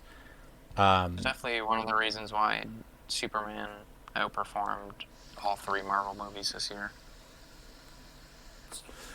Right, 100%. because it's like a fresh start, and you kind of just jump into it. Right. And they did that with Fantastic Four as well, where you don't have to have seen anything to understand that movie at all. But it didn't Right. perform as well as Superman because people didn't know that. You know what I Yeah. mean? They didn't stress that enough in the marketing or explain that enough to people beforehand that the average moviegoer knew. Like they're just under the impression that it's like all the other Marvel shit where it's like this storyline has gotten way too convoluted and I can't follow it anymore. Meanwhile, this was the first movie in years that's not the case for, but it still didn't reflect in the box office numbers because they didn't do their due diligence of explaining that to everybody and showing that you can just go and see this movie. So I think in years people will watch that film, or even in months when it comes out on Disney Plus and shit. People like just watch it for whatever, hanging out at home on the weekend or whatever, and just watch it, and then they'll realize like, oh shit, I didn't have to do my homework for this one. This was a movie I could just go and see. And Superman, we all knew that because it's a new Superman. He's recast. The marketing was very clear that it was a new universe, and people knew that they could just show up and not have any prior knowledge of what's going on and enjoy the movie. So, yeah. Yeah. It's funny, I was talking to my cousin the other day, and he asked me, he's like, "Did you see Superman?" I was like, "Yeah, I saw Superman and Fantastic Four opening night for both of them." And he was like, "What did you think?" And I was like, "Well, Fantastic Four was fantastic, and Superman was super good." A little pun, but he was like, "I'm interested to go see Superman because I heard that it pissed off all the conservatives and the liberals. The conservatives were complaining that it was too like liberal, and the liberals were complaining that it was too conservative. So he's like, that's my kind of movie that pissed off everybody. So he's like, I want to go Well, see that. I was like, well, go get a ticket before it leaves the theaters because I don't know. I'm curious like when that's going to come to streaming platforms because with Disney, with Marvel, it a can month. go straight to Disney Plus because they own that platform. A Um, month. maybe You think 2. it's going to be pretty quick? I don't know if this is true, but I heard the digital release is the 26th of this month. What? Oh shit. Okay. Like they're pulling it from theaters, or not pulling. Like I guess I don't know. It's weird how they're doing it now, but I guess like they're releasing the digital version while it's still out in theaters or whatever, which is fucking That'll maybe be right at the tail interesting. end. See, this is like a whole new era of like when I grew up, it was like you if you missed a movie in theaters. I remember there was a few movies that I was like, I wanted to go see with my friends, and like nobody was available or nobody else wanted to see it or whatever, and then I Month missed seeing it minimum. in theaters, and it's like I gotta wait like a year to see this movie now. 6 months was like fast. Yeah, and usually like it was 8 months to a year before you would see something digital released or released on DVD or Blu-ray Which or I will whatever. admit makes the movie theater experience more like special, but I think that's a God damn it. big reason why they're not selling tickets to films anymore, is because most people Well, are I mean like, the well, obvious fuck. one is they shot themselves in the foot by making Disney Plus. Right.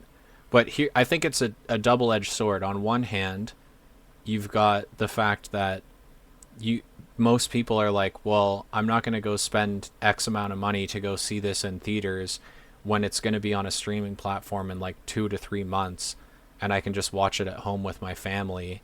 And in that time, I can people that have watched it or written reviews or whatever, I can gauge if I'm going to enjoy the film or not in the first place, and then just wait to see it.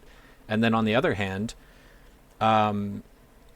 you know, when I was a kid, we had tube TVs and shit, and watching a movie at home was a completely different experience than watching it in Yeah. theaters, to where it was this big spectacle when you got to see something in theaters, and then when it came out on DVD, even like the original like flat screens and stuff were like not a super great Yeah, viewing now everyone experience in has like a comparison. paper thin 60-inch flat Right. screen. Now everybody's got like a 4K TV at home. Not everybody, but a lot of people have like a 4K TV at home.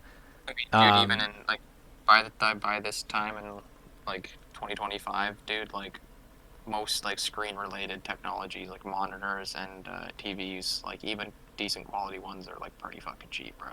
that's what I'm saying. And like we have stuff Yeah. like, Prime Day or like wherever whatever where you can get like, Black Friday and stuff where you can get like a really nice TV for like a really good But in the deal. Discord, before we went live, I actually just got actually on Prime Day, whatever that was, like a week or two ago, got like an insane monitor, like Yeah. point 1 millisecond like response time or whatever it was, with like it was 350 hertz or something ridiculous. Like it's like Yeah. curved and shit, and he got it for like 200 something bucks. It's like Yeah, my monitor that I'm using right now for my PC is better than any TV I had as a kid. You know what I mean? By like a large right. margin. This projector that you can see up on my shelf up here, it blows up to like 100 fucking inches on my wall, and it's 1080p, which is not even like 4K or anything. You can get like 4K ones and shit. But when I was a kid, my mom got like secondhand from somebody or whatever, got like this big honkin' projector and shit, and that was like 720p. So the bulb was like brighter than most like compact projectors, but mine is a laser bulb, so the colors and the brightness are like insane on it. And like they didn't even have that technology for like home theaters back in the day. And so like that little tiny projector that's like the size of a Bluetooth speaker, it's like yay big, is nicer than the big honkin' like ceiling mounted massive projector that I had as a kid. And it's just in my bedroom. Like I have another one that I just use for like backyard movie nights and shit like that, because it's so compact, and it has a built-in battery, so it lasts for a couple hours or whatever. Yeah, it's Well, yeah, like, dude, movies are dying, bro. It's I saw a really interesting stat the other day that it was like F1 is Brad Pitt's highest grossing movie of all time. And then you go look at it, and it's like most of his movies are around the 400, $500 million box office range. But that was like back in like the 90s, right? Like if you yeah, include inflation, like all of the movies that he used to be in were so much more popular Well, also if you than they look at were now. percentage of people in North America that actually went and saw that movie, so the population of the planet is growing, and the movies are making, factoring in inflation, less money than they were in the Yeah, 90s. With there's like the same amount of people going to see the movie now in theaters than there was in the 90s, when now there's like 1.5 billion more people on the planet. You know what I mean? yeah. I So think if you like do all that factoring in, I think I'm pretty sure a Star Wars: A New Hope is like the biggest movie ever. Like, no, I it's think like the it would be I it think would be the highest grossing. no, because James Cameron held that record for a long time with Titanic. I think Yeah, but Titanic came out 20 years after. that's fair, Like actually. if you crunch those numbers, how big that movie was, A New Hope, in 1977, it was like insane, bro. It was like everyone and their mother had gone and seen A New Hope. Yeah. Like I think, bro, look at this stat. Box While office. you're looking that up, I saw a great meme where it was like a bunch of images of George Lucas laughing, and it's like, it was like, for the new A New Hope, like I want like merchandising rights and sequel rights if you produce this movie for me, which is what happened in real life. And then the like the executives are like, merchandising, you mean like T-shirts and stuff? And then it's just like George Lucas laughing. He's made like billions of dollars off of action figures, fucking cereal boxes, and fucking so much shit, dude. Like he merchandised the fuck out of those movies, dude, and like every aspect of like consumerism has been covered by the Star Wars films, and like Jesus Christ, dude, he made a fucking killing, and then he sold the franchise for however much to Disney, which I think was like $1 billion or some shit like that, like a stupid amount of money. Yeah, 2.2 or something. They just like handed them, yeah. yeah, Yeah, so dude, this movie did 775 worldwide in 1977. that's pretty 775 million crazy. dollars. Dude, uh, fucking Superman isn't making that this year. I know. Yeah, factor He in did this inflation, that's like three times retarded. Superman. Yeah, Dude, that's bigger than Endgame. Yeah, yeah, ridiculous. So yeah, I mean, it is interesting that like yeah, movies are falling off, and it is, as you said, it's because of technology. People are lazy. People are less social and don't want to go out and do things. They want to do them by their own leisure, at their own, you know, accord at home. They don't want to yeah, plan going to the movies. People don't want to do their homework. There's all these factors that lead to two of the three superhero movies from Marvel we got this year being really good, and all three of them not profiting, or two out of the three confirmed not profiting. It's crazy. yeah. Like, I saw somebody had tweeted it or something where they had said it's a crazy world we live in now, even compared to 10 years ago, where Marvel has put out two spectacular movies back to back, and they're barely scraping by at the box office. You know, it's like that. If you'd have told me 10 years ago that that was going to happen, I'd have been like, "Are you fucked?"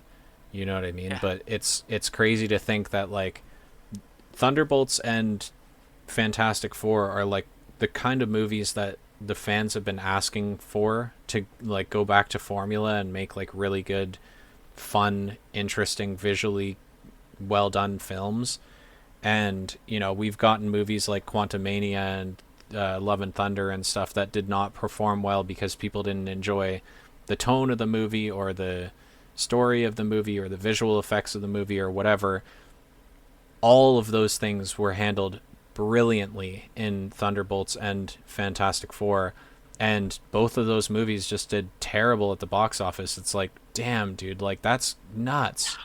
Even look at here, bro. Like Love and Thunder did 760. That's 300 million more than either Brave New World or it's almost doubling Brave New World Now, and Brave New World Thunderbolts. was not a great film. Like I'll Yeah, be the but it, first to say that. Like it's not dog shit, but it's like not great. And it really falls into the, if that was the movie that, the straw that broke the camel's back for you, where you watch that film and you're like, you know what, I'm done watching this Marvel shit. It's just because that movie, like, the plot revolved around the 2008 Hulk movie and like a show on Disney Plus, Falcon and the Winter Soldier. And like, if you didn't watch those two things, or even if you just hadn't seen the Hulk in a long time, like, that movie would have made no fucking sense.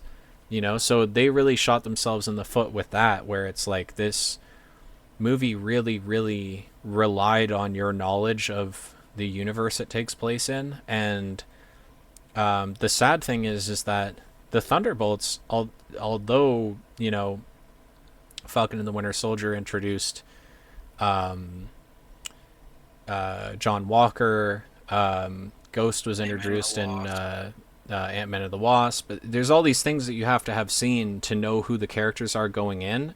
You could just not have seen any of that shit and enjoy that movie. Like, it did just kind of drop you into like who these characters are. Yelena and Red Guardian were introduced in the Black Widow movie. A lot of people didn't see that. Quick. To prove your point, all of my friends that I go to see these movies with are all like what I would call surface level MCU fans. So they've seen all the movies, but they aren't caught up on all the shows. And yeah, all my friends I went with to watch Thunderbolts were all like, "This was fucking sick," and hadn't seen those shows, right? And are doing exactly what you're saying, and went and watched that movie and was like, "It was a good movie." So right, that's what I'm saying. David, who actively dislikes superhero movies, went and saw Thunderbolts with me, and even he walked out of that movie and was like, "That was actually pretty good," Right, and like, he doesn't even like the genre, let alone, he hasn't seen the last Marvel movie he went to the theaters to go see prior to, I've dragged him out now to Deadpool and Wolverine, Thunderbolts, and the one that just came out, Fantastic Four. And he also went and saw Brave New World, but he was like hammered drunk. Like, that was like we just decided on a whim to go see that movie, and he was like legit like hammered drunk. So I don't think he remembered a lot of it or anything like that. But like, he hasn't, other than those 4 films, the last movie prior to that he had seen in the MCU was the first Avengers movie in 2012. Like, he hadn't seen any of it, and he certainly has not watched any of the shows or anything like that. So he has like no context for like what any of these characters are or their motivations or any of that shit. And he was like, that was a pretty good movie with Thunderbolts. So I think they handled that well with, it's like, yeah, you might not know who these characters are if you didn't watch their like introduction show or movie or whatever, but you could just go into that movie and very much enjoy it with no prior knowledge. And Fantastic Four even more so, where it's like, you don't have to know anything. This takes place in a completely different universe. It takes place in the 60s, which we have not seen anything in that timeline. Even, Captain America was frozen in ice then. The next earliest thing in the timeline in the MCU is Captain Marvel, takes place in the 90s. So, that there is no, there's a gap there where we didn't have anything that took place at that point in time, even, let alone, it's in its own universe and stuff like that. So yeah, interestingly, the 2 movies where they really hit the nail on the head with not making it confusing for fans, where you could just go and watch that movie and enjoy it, and on top of that, they were really, really well written, well done, and visually stunning movies, still just didn't make the cut. Right, and it's funny because I'm going to bring something up. The 2 most successful movies by like a country mile since Endgame have been Deadpool, Wolverine, and No Way Home, which are 2 movies that you need homework. Yeah, so but they're member berries movies. They're like nostalgia bait movies. You know what I mean? They're like, hey, you remember all the cool X-Men movies you grew up with as a kid? Hey, you remember all the cool Spider-Man movies you grew up with as a kid? Like, that's what those movies are, to be fair. It's like, it's tapping into a different market. It's not like you have to have done all this homework with this universe of films and shows. It's like, did you watch a movie 20 years ago and enjoy it, cool. You'll like the callbacks that we do in this film to that. You know what I mean? I guess I would still call that homework though. 100%. But it's homework that like people haven't had to do recently. Like it's not like, oh, I That's had to fair. have watched these few movies in the last few years or this show that came out 6 months ago or whatever. It was like, did you grow up watching these films 20 years ago? You know, the first when did the first Good point Spider-Man though. The movie come out? The TVA, first X-Men movie came out fucking 25 first years Raimi, ago. dude, I think the first Raimi movie came out before I was born. What year were you? I'm born in '05. Oh, five. Okay. Definitely then. Spider-Man 1. Yeah, I think it's '02. That was gonna be my Okay. guess. Yeah. Yeah. So and So then the first X-Men movie came out in 2000, I believe. So that was 25 years ago. The 2002, 23 years ago. So that it's a different kind of homework. It's like you probably have seen these movies by now. Enjoy the nostalgia bait. You know what I mean? sure, but we It's not also like have like the one of the villains is like an off branch of the TVA, and we're in like there's like yeah, an but Abeloth or whatever it's called, and we're in like the void and shit like that. Like I don't know, Elias, I yeah. wouldn't say or Elias, sorry. Okay, but Um, here's the thing. They handled that in such a way that, again, like Thunderbolts, you could have not seen any of that shit and still understood it. Because Deadpool breaks the fourth wall, he even says, when Eliath is mentioned, he's like, Eliath from Loki, season 2, episode 1, or like whatever. Like, he even says, like, yeah, where he was introduced. So he makes a joke that, like, for the audience members who haven't seen Loki, you can be in on the joke still. You know what I mean? It's like, oh, this is where this came from, and this is why you should know this. It's fine if you don't. The movie was very much written in a way that all the TVA stuff was just like glossed over in a sense, where it was not. You don't have to have seen Loki to enjoy that stuff. And again, I know that because I went and saw that movie with a bunch of people who did not see that show, and we came out of that theater like everybody was like, "Holy shit, that movie was so good." You know what I mean? And they weren't at all yeah. I guess it's just confused. I guess I fear that these Avengers movies might just be member berry the movie. Well, of course they are. Of Yeah, course they're but going to be. Infinity War and Endgame weren't. Right. That's what those movies were. And I don't think they handled that as gracefully, personally, as Deadpool and Wolverine or Spider Man No Way Home did, honestly. I think, No, I'm saying they weren't. I don't think Infinity War at all is. You can argue Endgame, even though it's internally within in its own universe, which I don't think you can call back to and it be like member berry if it's within its own story. So that's my argument with that. But dude, Infinity War isn't at all. And Infinity War well, it is. It completely is. flopped for There's me. like, there is like straight up lines that are like, when they're on the battlefield, but right before Thanos shows up, the Battle of Wakanda or whatever I think that's what they called it, the Battle of Wakanda.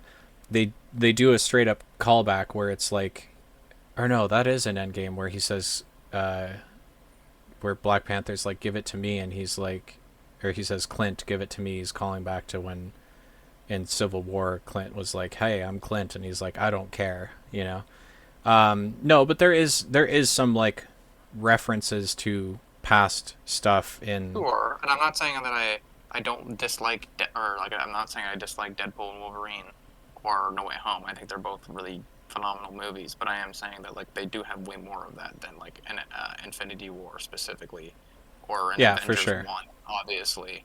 And like that's what made those movies so cool was like they stood on their own 2 feet. And I'm a little concerned that these Avengers movies might not.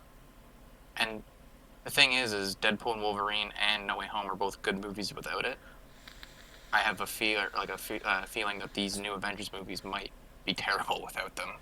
Like you might go back on a rewatch and be like, "Ooh," kind of thing, you know? I think the one thing that is going to be their saving grace for that is that they're working with so many characters in this one film, so they're obviously going to do like what they did in Infinity War and Endgame, where it's like teams of characters are all Yeah, split yeah, up yeah. doing different things, tackling different aspects of the issue. You had the half of the Guardians split up to go with Thor to go get to Nidavellir to get his hammer remade, ends up being Stormbreaker. Then you got the other half of the Guardians end up meeting up with Tony and Peter and Strange, and then they team up and fight Thanos. And then you've got, they split Yeah, everybody up into all these different teams, so that you could cover different aspects of the story,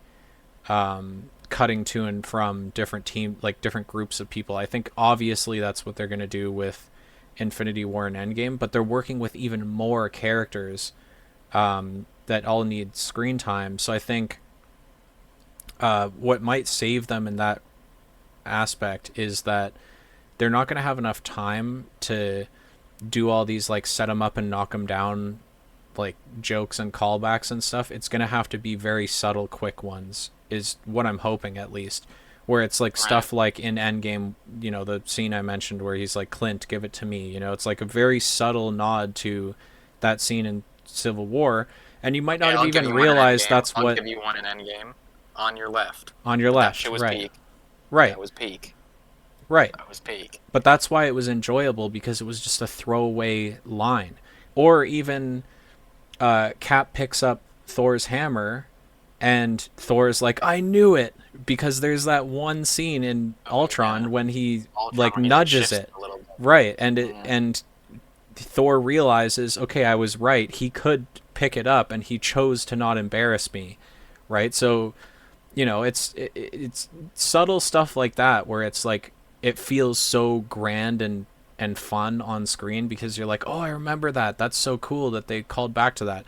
They have to do that with this movie, even more so, where Right. it has to be very quick little references to stuff, because they just don't have, they're not going to have the time with that many characters and that much ground to cover, especially because, and we've talked about this before, but Doom has not gotten a proper introduction yet, so they're going to have to do his whole introduction, explain all of his motivations, all that shit, all in one movie. Plus, there's this litany of characters that they have to show fighting back against him on all these different teams of characters. So, we got set leaks or whatever for Doomsday, and it showed, the Fantastic Four are in a room with, you can see Shuri's like Black Panther foot in the, on to the side, and there's like, a team up of all these different characters that, so it's clear that groups of them that are already established, like the Fantastic Four, or like,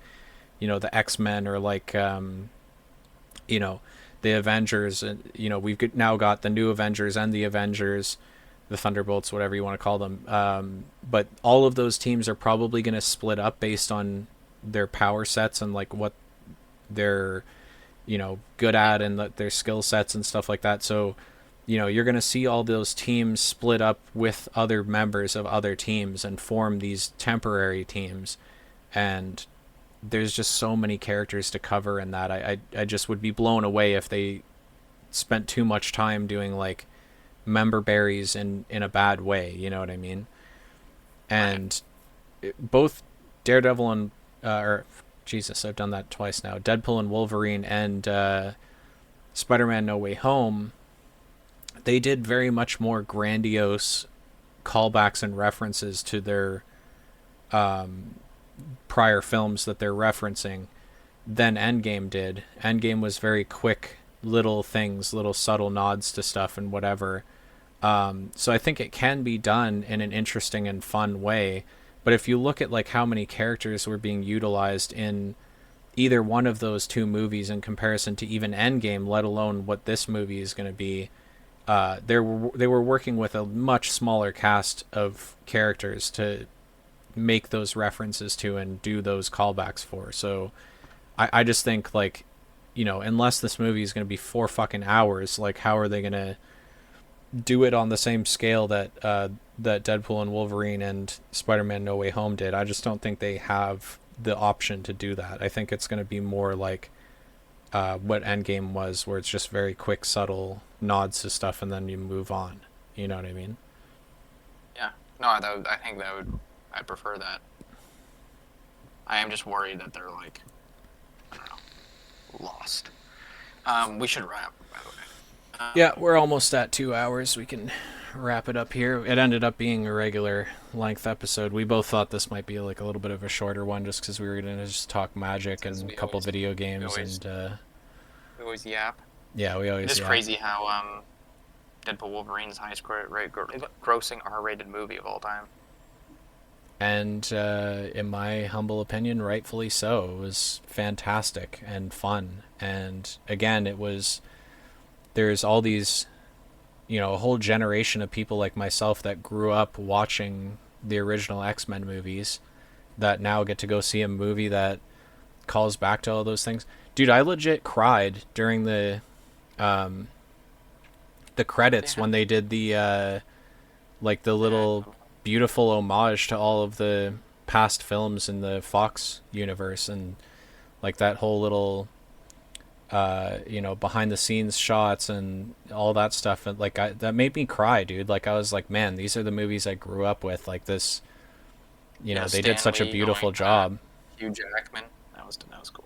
Yeah, yeah. Or the little clip of Hugh Jackman breaks the claws, like punching into the wires or whatever on the wall, and then he looks at the camera and he's like, "It's always the suit's fault, never the actor," and like shit like that. Like that was so cool, Like those were little clips that maybe a lot of us that really enjoyed those movies had never seen a lot of the behind the scenes stuff and whatever. And like, I just think that that credits thing that they did was like a perfect summation of like what I'm talking Right, but about how beautiful of a job they did you with have that. to, but you have to have quality content to call back to, which Right. is what I'm worried that. What are they going to be calling back to within these Avengers movies? That's all I'm saying. Like in a brief thing is like we have less interesting things or less cohesive story to call back to, and less well received things in general. So Yeah, that's true. That is true. And it would be weird to call back to Deadpool and Wolverine or Spider-Man No Way Home because those movies were inherently like callback films. So they don't need their own nod in an Avengers movie. So really you're looking at like Quantumania and like Love and Thunder, and a lot of these movies were not well received. yeah, And it'd also be weird to call back to more recent stuff like Brave New World and Fantastic Four and but Thunderbolts, yeah, because it's when like, we're well, that calling just came back out to last year. Eternals, Yeah, that's my Eternals and like point. all these, and Eternals was a good movie. I enjoyed that movie. It just had no place in the MCU. Place, There was no reason for that movie to get made, and it just didn't feel like it was connected to anything else, which can be fine. I just felt like that was not what anybody was asking for. I think they were trying to do kind of what they did with Guardians of the Galaxy back in the day. Most people had no idea who the fuck the Guardians of the Galaxy were when they made that movie, but it's like the movie was so good, it like solidified them as like important characters as well as beloved characters, and the Eternals did not do that. Like nobody's like, "Oh, my favorite character is Cersei." You know what I mean? Like no one cares, Oh, or so like who? Yeah, yeah, exactly. So I don't know. That yeah, movie no. was overhated, but I understand why it was hated.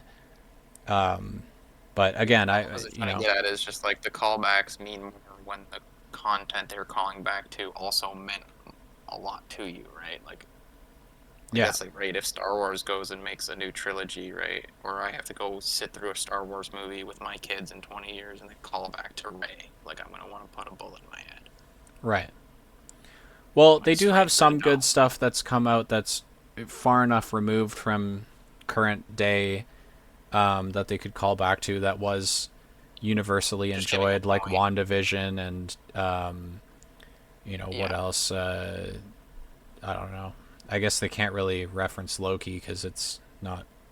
Again, it's kind of like outside of the main MCU universe. But there's stuff that they could call back to that like people would enjoy the nod to that. Um, but we'll see. We'll have to see how they handle it and what they do. And maybe we're both wrong and they're just not going to do like a Member Berries movie again.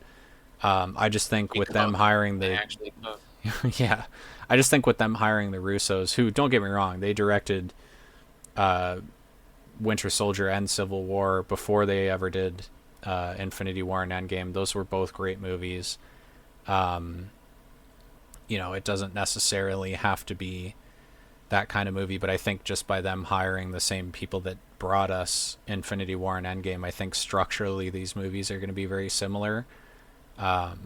So we'll have to see. We'll have to see if they're going to try and emulate that from the last two-parter Avengers movie, or if they're just going to do something completely different and unique. But Regardless, it's all exciting. It's all very exciting. 100%.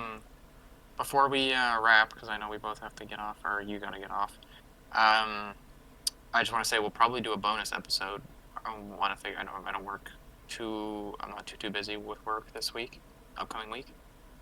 So I would want to do a bonus so we can slot in Eyes of Wakanda and Fantastic Four into our. Well, I think and if there's nothing super big, that's like, if we don't have like a huge topic that's going to cover like an hour of content, we can just do another episode like this where we cover a bunch of different things, and that can be part of it, because that'll probably only take like half an hour to slot those three things into our existing tier list. Sure. All I'm saying is I think we'll probably do 2 episodes this week because I have the time. I'm done school. Well, I would like to do 2 episodes. The onus is on you to come up with topics and shit to talk about then. That's challenging. Because I'm happy to do extra episodes and stuff, but not if we don't have like a cohesive set of topics to cover or whatever. So yeah. Anyways, I'll do that. We also, more shit could come out this week talking about set leaks and stuff for or plot leaks or whatever for Brand New Day and right. Doomsday or whatever. Like, we could get more information. There's other stuff to talk about. I saw today was, I don't know if this is true, I took it with like a massive grain of salt because like it seemed kind of sus, was Pedro Pascal's already done filming. That also could just be he's got another film to massively.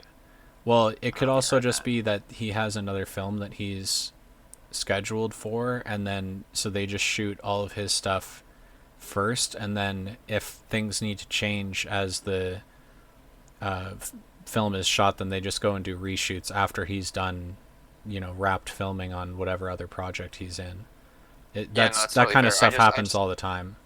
I just had heard that after like a week after I had seen a tweet, like sometime last week, I saw like a tweet saying that like they cut Mr. Fantastic's screen time quite heavily.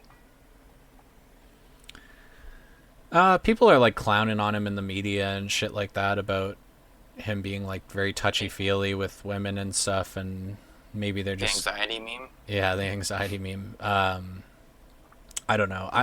Obviously, there's some controversies and stuff. The way that, like, I'm not a super jealous guy or whatever, but like if my girlfriend, like Vanessa Kirby, is married, like if my significant other was like being like that with another dude that she had been working closely with for like an extended period of time, I would be a little like sussed out by that. There'd be a conversation to be had at least.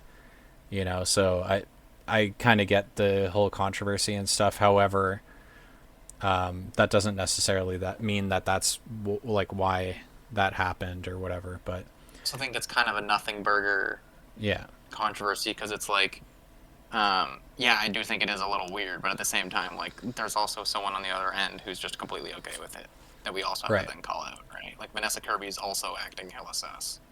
So right. Like, I also saw memes of like, I don't know what movie she did with Henry Cavill, but she's doing like press for that, she's and looking right at him, bro. She's looking at him, and it's like Vanessa Kirby wishing that Henry Cavill had social anxiety or whatever.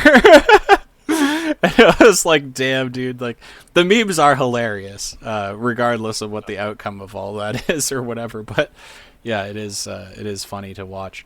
Really quick Google for me. There's some new Alien show coming out, I think, this week. Are you a fan of that franchise? Is it Predator? Predator animated it? Animated, yeah. What's this shit? Predator Killer of Killers? That already came out. It's on Disney. That already That's what I came thought you out. were I talking watched the about. whole thing. No, there's a new Alien Yeah. show, I believe, or an Alien movie or something. There's something. So they're building back up towards crossing over the Alien and the Predator franchises again, like they did with Alien versus Predator back in the day. But instead of it being like campy and silly, it's going to be like very well done and cool because they've kind of rebooted both of these Earth. franchises. Is that what you're referring to? Or Alien Earth official trailer? A month Yeah, ago. that might be it. Look up the release date of that. Look up Alien Earth release date. Because that might be something I want to cover as well. Um, yeah, August Um, 12th. That's in 4 days. 2 days. 2 days from now. 3 days from now. Oh, it's the Today's the 10th. 10th. 10th It's today, technically yeah. it's like 1:30 in the morning as I'm recording this. Yeah. Um, right now it's the 10th. Yeah. Okay. So like 3 days. Right. Crazy. So that might be. I'm gonna watch that. Obviously, that might be something I want to cover. Do week by week. That's fine. That's cool. That's a Are good segment to you just. are you like a fan of those franchises at all, or? I mean, I can watch it just out of like you can mainly be the one talking, and then you can just be like, "What did you think of this?" As like a less knowledgeable fan, and I can just be like, "This," you know. Did you watch any of the more recent stuff though? Like, did you watch Prey for Dude, the the only thing I've seen Predator? Alien because my one friend was like, "Yo, this movie was the best movie I've seen this year," and it was the year Spider-Verse came out. Pretty sure it was Spider-Verse. Was Romulus, Alien Romulus. Yeah, dude, that movie is which I so went and saw, fucking which was good. really fucking good. Yeah, it was really fucking You don't good. like horror Um, though. That was like a fucking creepy ass movie. They went back to formula and made that very much like the first Alien. I didn't like them. I don't know. I thought it was cool. I like the sci-fi-ness and like Yeah. the more it reminded me more of a lot of Dead Space, which is one of my favorite games. Yeah. Well, Dead Space is You know, heavily inspired by the Alien by Alien. franchise. Absolutely, yeah. So I mean, there you go. Yeah. No, I thought Romulus was sick, but Romulus is the only other thing I've seen. Okay, There you go. so you and me are gonna watch Prey, which is a Predator movie that they did. It's like the earliest in the timeline of like any of the Predator movies. It's like back in like the frontier days of like North America, and it takes place, or like the main character is a native girl that like has to fight a predator with like, she doesn't have access to guns. It's like she has like a tomahawk that she ties like a rope to, and like she can like throw it and then like pull it back and shit like that. And so like she's like very limited with the technology that she can use Blades of for like, Chaos. yeah, basically. But she the movie is fucking badass, dude, and so good, and was very well received, like Alien Romulus. So because those movies both did so well, they're like working towards bridging the franchises together again, because technically in the past they always took place in the same universe. It's just the Alien versus Predator movies were like super hammy and silly and not great. But it seems like they're gonna do a more like artfully done version of that in the future. So I'm really excited to see how they're going to do that. But we should watch Prey together over the next week, and see what you think about that, and then we'll watch the Alien show together. And Very this was cool the that they one used that xenomorph, guy. eh? Yeah, yeah, he was the human xenomorph hybrid. It was just a real dude that was like in So prosthetics put and seven. stuff. Yeah, that's nuts, dude. Crazy. He's a Like, dude, that's a big guy. boy. That's a guy right there who's like your height. I know. For Like, the literally. audience, I'm like 6'3", so Yeah. I'm like a relatively Yeah, tall we're person. not short guys over here. Like I'm 6'1", he's like 6'3", Yeah, and like this guy our friend was towers over taller, us. and this guy like yeah, it was so creepy looking. The I funny would thing check is, that out. though, a little bit of lore about our family and stuff too is Declan and I are like on the shorter side for our cousins and stuff. I'm the shortest cousin, right? Or no, did Chris, I pass Chris someone? might Chris might be like your height. Right. Like, I think Chris is like The six shortest one, six cousin foot is six one. six. We'll call it 6'1" is the shortest cousin, and then from there Yeah. it goes 6'3", 6'4", and then David's what, 6'6", Yeah. 6'7", Patrick is and six foot then nine. Patrick 6'9", yeah, and then all of their parents are all tall. I mean, even for fuck's sakes, Even the only female cousins are like tall women. yeah, yeah, like And straight up. even our one cousin, who is female, married a dude that's also like 6'7". Like even the dude that got married into the family is fucking huge, dude. Like we're just a huge family, and like some of our cousins are like not only tall as shit, but just brick shithouse human beings. You know what I mean? Like it's hilarious that like me and Declan being like Small six foot ones. one and 6'3" are like the tiny guys. Like we're the only So like skinny because of guys. We're like like some of the shortest people in the yeah, because family. of Like like I we're guess just tiny compared to look, these people. I guess just by look of the draw and shit. Also because of like our mothers, like me and you are also like the skinniest of the cousins. I Yeah. think still to this day. Well, actually, Like Granddad was skinny as a rail for his whole life. If you talk to Dad about it, he'll explain like his mom's side of the family was not skinny. Like they're none of them are skinny. Like when we were, I know you were a little tiny kid when we went to Ireland, but if you look back at pictures and stuff when we were in Ireland, like all of Grandma's uh, side of the family is all like more rotund people, but big bone. big boned people. But Granddad was, Dad always jokes that his genes skipped a generation and I got Right, them. it went to you. Yeah, Yeah, because I can't put on weight to save my life. You know, I have this tiny little gut, and I always joke about it because it's right, like that's I my eat point. like Is like shit me and though. Like I eat so bad, and I you, eat so much food, and I'm like I do not take care of myself at all. And I have all I have is like a little tiny gut, and me and I'm you can't really put on weight, rail and like thin. all of the rest of our like family is like They can't the keep it opposite, off. trying to get Not trying everybody. to get There's some Emily isn't, and some of our other cousins are the guys thinner though and for whatever. sure. But the men, they all Yeah, struggle with their weight. Not that any of them are like well, gargantuan yeah. or anything like that, It's but just really interesting how that all works. Yeah, super interesting. But yeah, no, it was. I yeah. wanted to show that out that they used like a real like 7'7" like fucking Slenderman guy to play Yeah, the dude, it villain. looked how fucking creepy was that in the movie, bro? It was like legit unnerving. Like that was one of those things where it's like cuz it happens at the end of the movie. Spoilers, sorry if people haven't watched it. I mean, this movie's a few years old at this point, but Jesus Christ, dude, because it happened at the end of the movie, like we all walked out of that theater like had the heebie-jeebies, dude. Like that was such a Ooh. creepy ass fucking movie, dude. Like it was so but I loved it. It was so well done. That's exactly what I want from the first Alien movie All right, was like a well, true horror movie and then they became like action films after that and I was we'll do really a happy little to see them go segment back moving into that. forward. Yeah, Do a 100% little cuz I segment think this by new week show is for going to be that really show. good. Yeah. Cool. All right. Well, we keep yapping. We should probably wrap. It's 1:40. Yeah, 100%.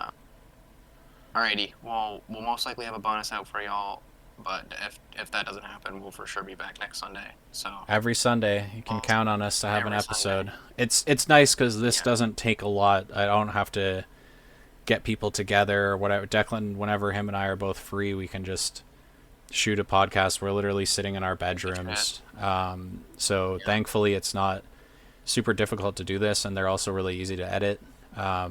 So Yeah. yeah, I mean, it's easy for us to So hit that we marker want to and just be just do every consistent. week. Yeah, be consistent. You know. So yeah, Yeah, exactly. So we if have you like a like what good you see, catalog for share it people with to your go back. friends, like, comment, do Yeah, all that please stuff, do. and get our, get us on the algorithm and stuff. I don't know how all that shit works, but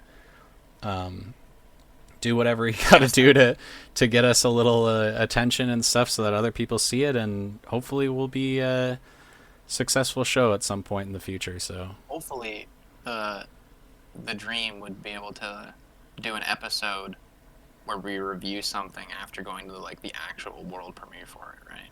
that is the dream, dude. That is the dream. Like where I someone want reaches this to out from an always email. stay like very grounded and my fucking bed is in the background, you know what I mean. When I move to my new place in a couple months, I'll kind of put my room together with the podcast in mind, so it'll be like a little bit better of a backdrop and stuff like that. But I want it to remain very like genuine and very You know, I Right, don't that's my like. point. If we can get that opportunity to then still connect with like That's what I'm saying. people that are just like where we're at now, where it's just like like this is just like a passion thing, where it's a love of the game kind of thing, but Yeah, like where we can be the voice for those kind of people would be really fucking cool, dude. So yeah, yeah. 100%. I'm always gonna look out for the little guy. Little reference to Marvel.